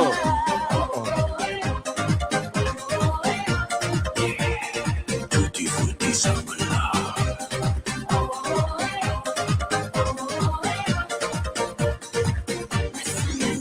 It's a no-no, and I like it. It's a no-no, teasing me. It's a no-no, and you like it. It's a no-no, come with me. What is the No, dude. What? Is that Gunter? Uh-oh, it's turned gay all of a sudden. No. Tutti frutti summer love. It's a crazy, crazy Oh my God! Wait a minute, what was that? having you here That was a quick flash. I didn't know that was in there. Wait, oh my- Just see JD. I think I saw fig leaf on that guy. It's a crazy summer. It's a crazy, crazy night. Having you here right All you need to make a music video is a trampoline. Yes. Apparently. I agree. It's a crazy summer Fruit cocktail. Tutti summer love. Yeah. I swear that's JDA. You know Sexual. what? No. I apologize, Ben. Watermelon. I'm sorry. That was Bye. good. Thank Good you. You were Is compelled. watermelon an aphrodisiac or what? Because I don't get the connection don't. there. I never heard There of was that. a lot before of bulge. So, That's all I so know. sometimes ladies' upper lot parts of- are referred to juice. as melons. Ah. Oh. And sometimes a man's lower parts are referred to as bananas. Banana. I've literally never heard the Oh, message okay. before. Yeah, I'm learning things every day. Yeah. You know, you guys gotta educate me here. Like, smack you right in the face with it. This Yeah. is an educational channel, Dan. I think it's fascinating how Went like, right over my head. somewhere in Europe, people like this guy and treat him as something other than a joke. Like I think that's hilarious No, and I- amazing. really? and- I think he is just it's a parody. I think he's making I don't- fun of, you know. bro, Say, I don't Europe- think that Europeans think of him that way. I gotta Europe be is real with also you. being replaced, Really? so that explains a lot. Yeah. I think they look at him and they're like, that guy's he's cool. Wow, he's got like a blonde and a brunette. Well, I mean, once you hear the ding dong song, you'll You get only it. have a blonde on your channel, Patrick. What's I'm up out. with that? Yeah, there's no appreciation. It's okay. No appreciation at all. Zero. American swine. We don't know anything. You need to get a brunette next week. That's right. Katie, can you check the private chat? I just messaged you something about. Patrick agrees he needs to get a brunette next week. Well, I've got wait. Aaron. Oh, actually. you mean for the show? Now that I've got Aaron, I mean, what do I need? Anything else? Oh my gosh! All right. Well, look, I'm not ladies and going to be. gentlemen. No, we're not. No. No. Uh-oh. I'm not coloring my hair, Patrick. Katie. Okay. What? I mean, I know I need I'm to not gonna touch say it. up I real want to bad. be nice. I'm trying I to be gotta nice. touch my roots tonight. up real bad, Dan's on the man. show. They're Dan, looking I hope rough. understands that I'm mean to you, and that's how I'm being nice to you. So I'm going to be nice to you. Yeah. So I'm Omnibus. too sexy for my comic. exactly. Speaking of, ladies and gentlemen, of course, Ratel. Wait a minute. Where did it go? Hold on. Yes. Ratel. It's almost gone, Patrick. 20 minutes left. Ratel. 19. Ratel. Ladies and gentlemen, if you are going to buy any comic this Last call. year, you need to buy Ratel by Frederick Imon. For the Akira cover, right? Akira Yes. cover. Well, it's the whole, It's the a whole new campaign cover is on the closing. Ratel campaign. But especially the Akira cover, yes.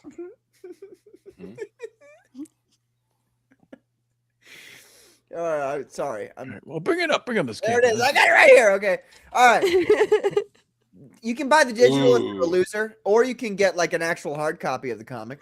20 bucks for one copy. You can get all 4 copies. though. 21 to be exact, because it's just like Bitcoin. There's only going to be ever 21 million. So the comic's 21.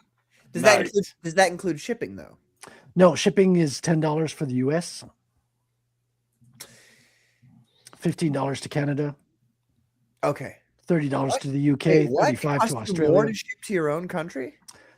Well, it would cost more if I shipped from my own country. Oh, but so if okay. So you're going through. I guess would it be what's it called, Critical Blast? Yes. Okay, that makes a lot of sense. That's the Okay, plan. Yeah. very cool. A great Because, idea. well, it's hard to plan, especially months ahead with the tariffs, and there's a lot of uncertainty. So it Yeah, makes more RJ's sense. great. I've never had a problem with him. And I'll be printing from the U.S. with Peter Cimetti, so I might as well keep it in the States and get it shipped from there. There as we well. go. Yeah. Yeah. Pete's a great guy. Peter's yeah. great. He's a great guy. Yeah. I'd love to have him on the show sometime. That'd be fantastic. Absolutely. We've got the all 4 covers, issue 1 through 4, which is all of those covers, including the new Akira cover. That's right. You can get for $61.02. That's super limited. Like it's only available for like the past 2 days and up until like in like 15 minutes from now. So if you want the Akira cover, it's now or never. We're not going to be selling it after this. Oh, gotta get it now. We might do a last minute campaign for the other covers, but the Akira cover is the closeout special. Who colored this, by the way? I love the colors in this. So this particular cover, I did the colors on this. Okay, very good, very good. Thank you. But the whole book, Korea. I'm looking at. I remember when I watched the trailer, like, wow, I'm reflecting on the colors. They're like really nice. The colors are done by Ross Campbell. So he's an Irish fellow who's actually living in France. I learned, which is strange, but That is strange. Irish people usually don't. Well, the mood. I mean, that one shot with the rain and stuff, and the guys walking with through the rain. That really is so. I mean, the storytelling's excellent there. I feel that, you know. Yeah. And he makes stuff stand out with the colors as well. The way the sign poutine on the Ritz is just like buzzing. Exactly. Well, that reflection, A gorgeous reflection. I read this book when it was black and white, and that reflection wasn't there. Correct me if I'm mistaken. No, you're right. He added the reflection digitally in the water. Wonderful. Yeah. No, he goes the extra mile. He's very talented. Nice. Very much good, so. very good. As a lot of people in Comicsgate happen to be. So poutine, ladies and gentlemen, you know what you need to have next time, Frederick, on your next campaign? You need What's to have that? like a poutine option where people can buy poutine from you. You want me to send you cheese through the mail, Patrick? Actually, if you said to me, Patrick, I'm going to send you cheese through the mail, I would be like, oh my God, this is amazing. Yeah. Like, I'd be very excited about getting sent cheese through the mail. Yeah. I mean, maybe if we're become the 51st state and there's no like problem with the border, but right now getting food through the mail is complicated. I would Cheese just in say the this, mail is when very you come white. down here, Frederick, when you visit for the next, whenever we do the Commandathon. Commandathon 2026. Commandathon? Oh, Yeah. Did you say command a thong? Commandathon. Get your head out of the I gutter. swear to God, I thought you said what he that. I was said. like, what? Yes. are you Yes, talking he did. about? Well, You that's know, what it he is said now. that. It's Commandathon Command now. Yeah. the thong. It's Well, not now gonna- that you said it, Katie, we have to go with that. No, We're I'm not all gonna do wearing that. thongs. Just saying, I'm the general. welcome. I'm not gonna make it. So How do you do that, by the way? How do you command a thong? I don't know. Trying to figure it out. That's a really good question, Dan. I don't know. How Pay can their you bills. command? I mean, it's an inanimate a thong? object. How do you make it move? You know. Does it have the option of button mapping? You make it move by going poop. Okay. I try to start something. I try to do something nice for people, and they educational instantly take stream. everything that I have and they turn it into shit. Okay, they turn it into shit. I was trying to make Frederick's I comic gotta back her. reach $4,000. What do you say? What do you say? Hold on a second. I'm gonna take myself off screen. What are you trying to say? Huh? What do you want to say? Frederick has a backer, and it's me. Oh. Thank Yeah, you. for that. Katie. That was very nice. Very nice indeed. Get the Akira cover. Had to do it. Nice. Oh, we got two backers. Somebody Let's else. refresh the page. Wow. There we go. It's crazy. Now we just got to get Toxic the Maximalist a couple more votes on Twitter. We No, we don't don't. need, you know why? Because we're getting two cards instead of one Bangman, Wrangler. baby. Yes! Because we passed the 4K, we're getting both Toxic and Black Medusa as cards. All right. There we go. Oh, yeah. Oh, Excited for Toxic because truckers. Okay, Patrick, the now you have girls to of Canada. now you have to play Sabrina, Patrick. Jimmy the Lumberjack was the backer. Me So and how Jimmy much- the Lumberjack. Thank you, just backed Jimmy. it. Frederick, Jimmy Lumberjack, thank you, brother. Thank Thank you you. for being. I know you've been here in the chat very many times before, so thank you. I appreciate it. Appreciate that. Mm. my friend. So, Frederick, what is the with your Bitcoin website and Fund My Comic? What is the final total here that we have? Okay, so the Bitcoin website, I don't think it has there's no new backers since last time. So I just need to update the Fund My Comic, which is 2360. Okay, so let me do the math. 2360 plus 1812. Oh, that's like the War of 1812. We're at 41.72 and 6 cents. 41.72. Isn't that Holy incredible? For a first campaign. So For a close. first campaign, Frederick, look, dude, look, that's spectacular for a first campaign. I have to And be honest with you. nobody knew my name, let alone they can't even pronounce it. So can I'm you not imagine? bullshitting you, dude. Like, you have done a fantastic, spectacular job with this campaign, promoting it, being on all these shows, being able to talk about your stuff, doing fantastic wait, work, wait. such that people like look at your stuff and go, "Holy smokes! Like, this is something I want to back." Frederick, you have. Look, I'm being very real here, and hold on a second. Hold on a second. Thank I'm you, being very Jimmy. real, Frederick. You've done a fantastic job with this campaign. This is what Comicsgate is all about, is taking people who have, in my opinion, this is what Comicsgate is all about, is taking people who have not made comic books before, because we care about the art form, we love comic books, we want to make great comic books, and the mainstream doesn't seem interested in doing that anymore. And people like you are interested in doing that kind of thing. And that's why we're here. That's right. All of us. That's why I back comic books. That's why everybody else, in my opinion, backs comic books.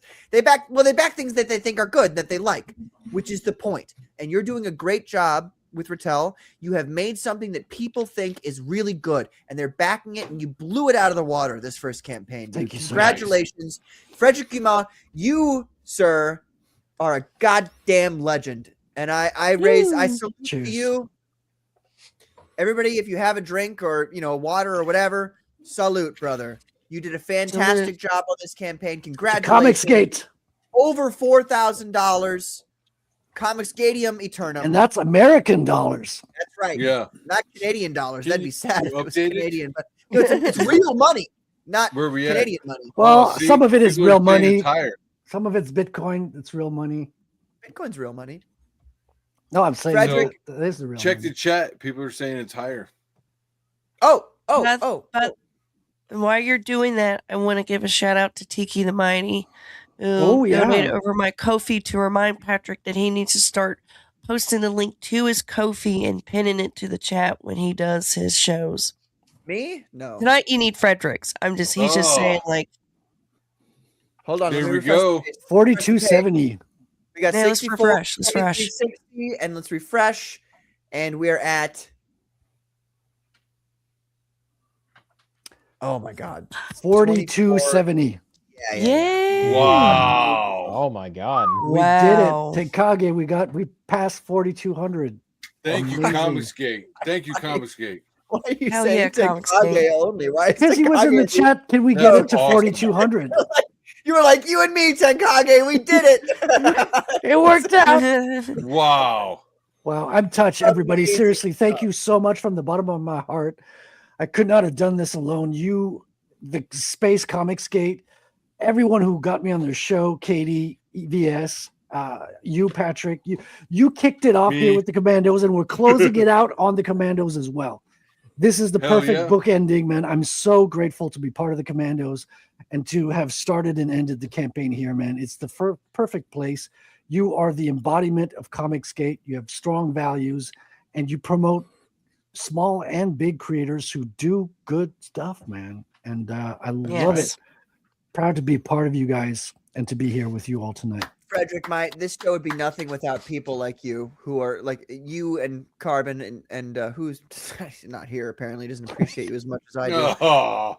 I've been waiting to use that one. But Frederick, dude, brother, I appreciate you so much, more than you could ever know. Like, you are really one of the most honest and upfront people and talented people who I have met in this whole time being on the internet and doing the internet thing. I'm not an internet guy. I don't do the social media shit. You want to know something, Patrick? You are like one of the people who if you were to ask me, like, is there like, who are the, whatever, so many people you trust on the internet, you're up there. You're right up there. It's number 1 or 2. Both you and Carbon are the 2 people. Everybody else, you can go fuck yourselves. But You want to know something, Patrick? I'm joking. Guys, don't be serious. I'm not joking about that. But I mean, like, Frederick, you are really, seriously speaking, a really great individual. You are an honest person, an upfront person. You care about the art form of comic books. You're here for the right reasons. And that's why you're here on the Comicsgate Commandos. And that's why it is my pleasure to promote your comic book and to help do anything I can to help you gain the success that I feel like you deserve. So, nice. Salute, brother. Thank you so much. Salute. You want to know something, Patrick? Salute. I feel appreciated. I do everything for clicks. Likes, clicks. Oh, how many clicks you got? Everybody, send your clicks to Dan. Go like Dan, you came to the wrong show, Dan. You don't get any clicks or viewers. So Go subscribe to Dan's Lawless's channel. He has the best tutorials. Wow, Dan's got amazing tutorials. Wow, what great tutorials he's got. ID Crisis Design has some really high praise for Canada over there. Why? I'm not gonna read it out loud, but I'll show it on screen. Oh, and Ratel. He said Ratel too. Oh, wow. I'm gonna screenshot that ID Crisis. It's not bacon. Wait a minute. Rush Limbaugh was Is that weird bacon? I don't think. No, Oh, wait, Rush the band. Rush the group or Rush Limbaugh? Because that makes a difference. The group. The group. You're like, Yeah, it makes a difference. I'm like, wait a minute. Rush Limbaugh? No way. With half my brain tied behind my back just to make it fair. Yeah. That would have totally bust my. Whatever. I've been told to check my Ko-Fi. Let me see. Yes, and real quick, Jimmy the Lumberjack says, I say it a lot, but as a backer of CG, the movement is oh, wait a minute. I am really fucking this up. I say it a lot, but as a backer of the Comicsgate movement, it's a pleasure to make dreams come true. And Randy wants to remind everyone there's 5 minutes left on the clock to back Ratel. Yes. 5 minutes, folks. I missed this. It's a cool new It's like this in the spirit of Spider-Man. It's fun comics. You said 90s, but I say 80s too. Like this it reminds me of that solid fun. Just when comics were just pure fun, man. That's what you want. Innocent. Yeah. You know, not burdened with the reality of the dystopian world we live in. Yeah, you got Our fun Hyda's got a campaigns. great idea. Frederick, you should do a tutorial video. Dude, that's in the plans for 2026. Spoilers. Yeah. And Ratel number 2 as well, correct? Yep. I've already started to transcribe the script for the Ratel number 2. It already exists on my computer. So Wait, do you mean like from French to English, or what do you? No, so the first draft I wrote kind of page by page what happened on every page. Then I took that, which was written by hand, and I broke it down to panel by panel. So now I have a panel by panel script currently. Very nice. That's the best way to go about it. We got Tenkage. He says Dan draws the best babes. Oh, Yes. So true. Sure does. That's very true. Although sometimes he puts nipples on them, and people don't like that. Some people don't like that. Well, Aaron, people can go. Everybody agrees. Aaron the Presti had me remove the nips. I remember that. I was there. Why? Dan, I'm going to get you to draw a cover. It's like crime me. against We're humanity. Everyone's like, conservative. Or, you know, That is not okay, Hashtag- Dan.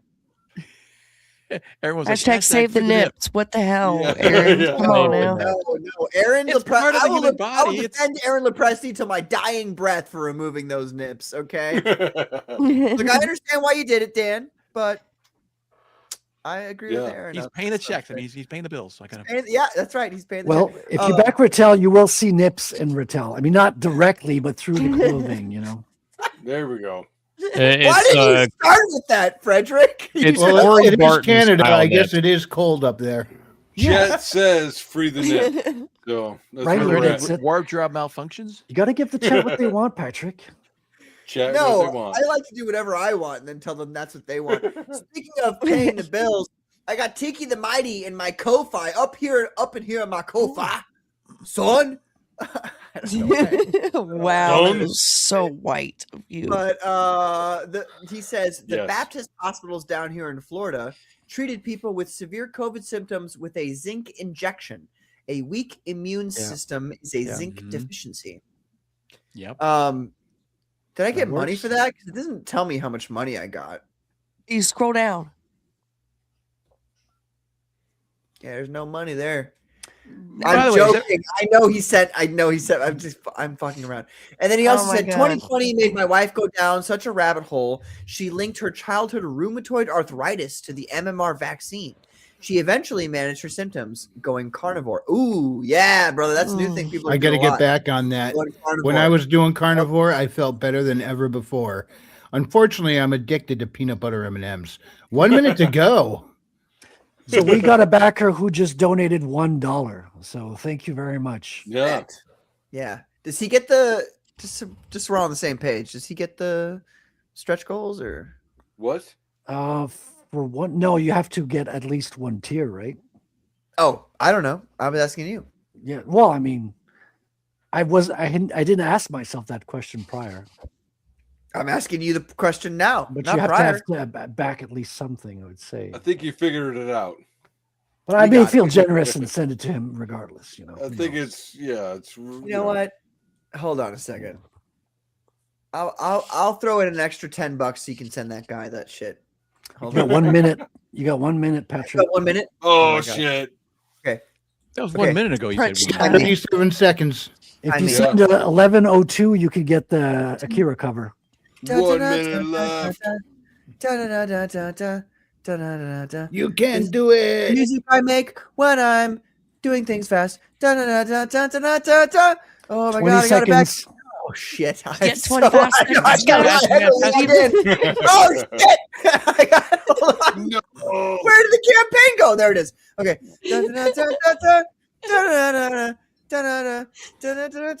Can you believe this guy? He's doing his own theme song. I'm going as fast as I fucking can, dude.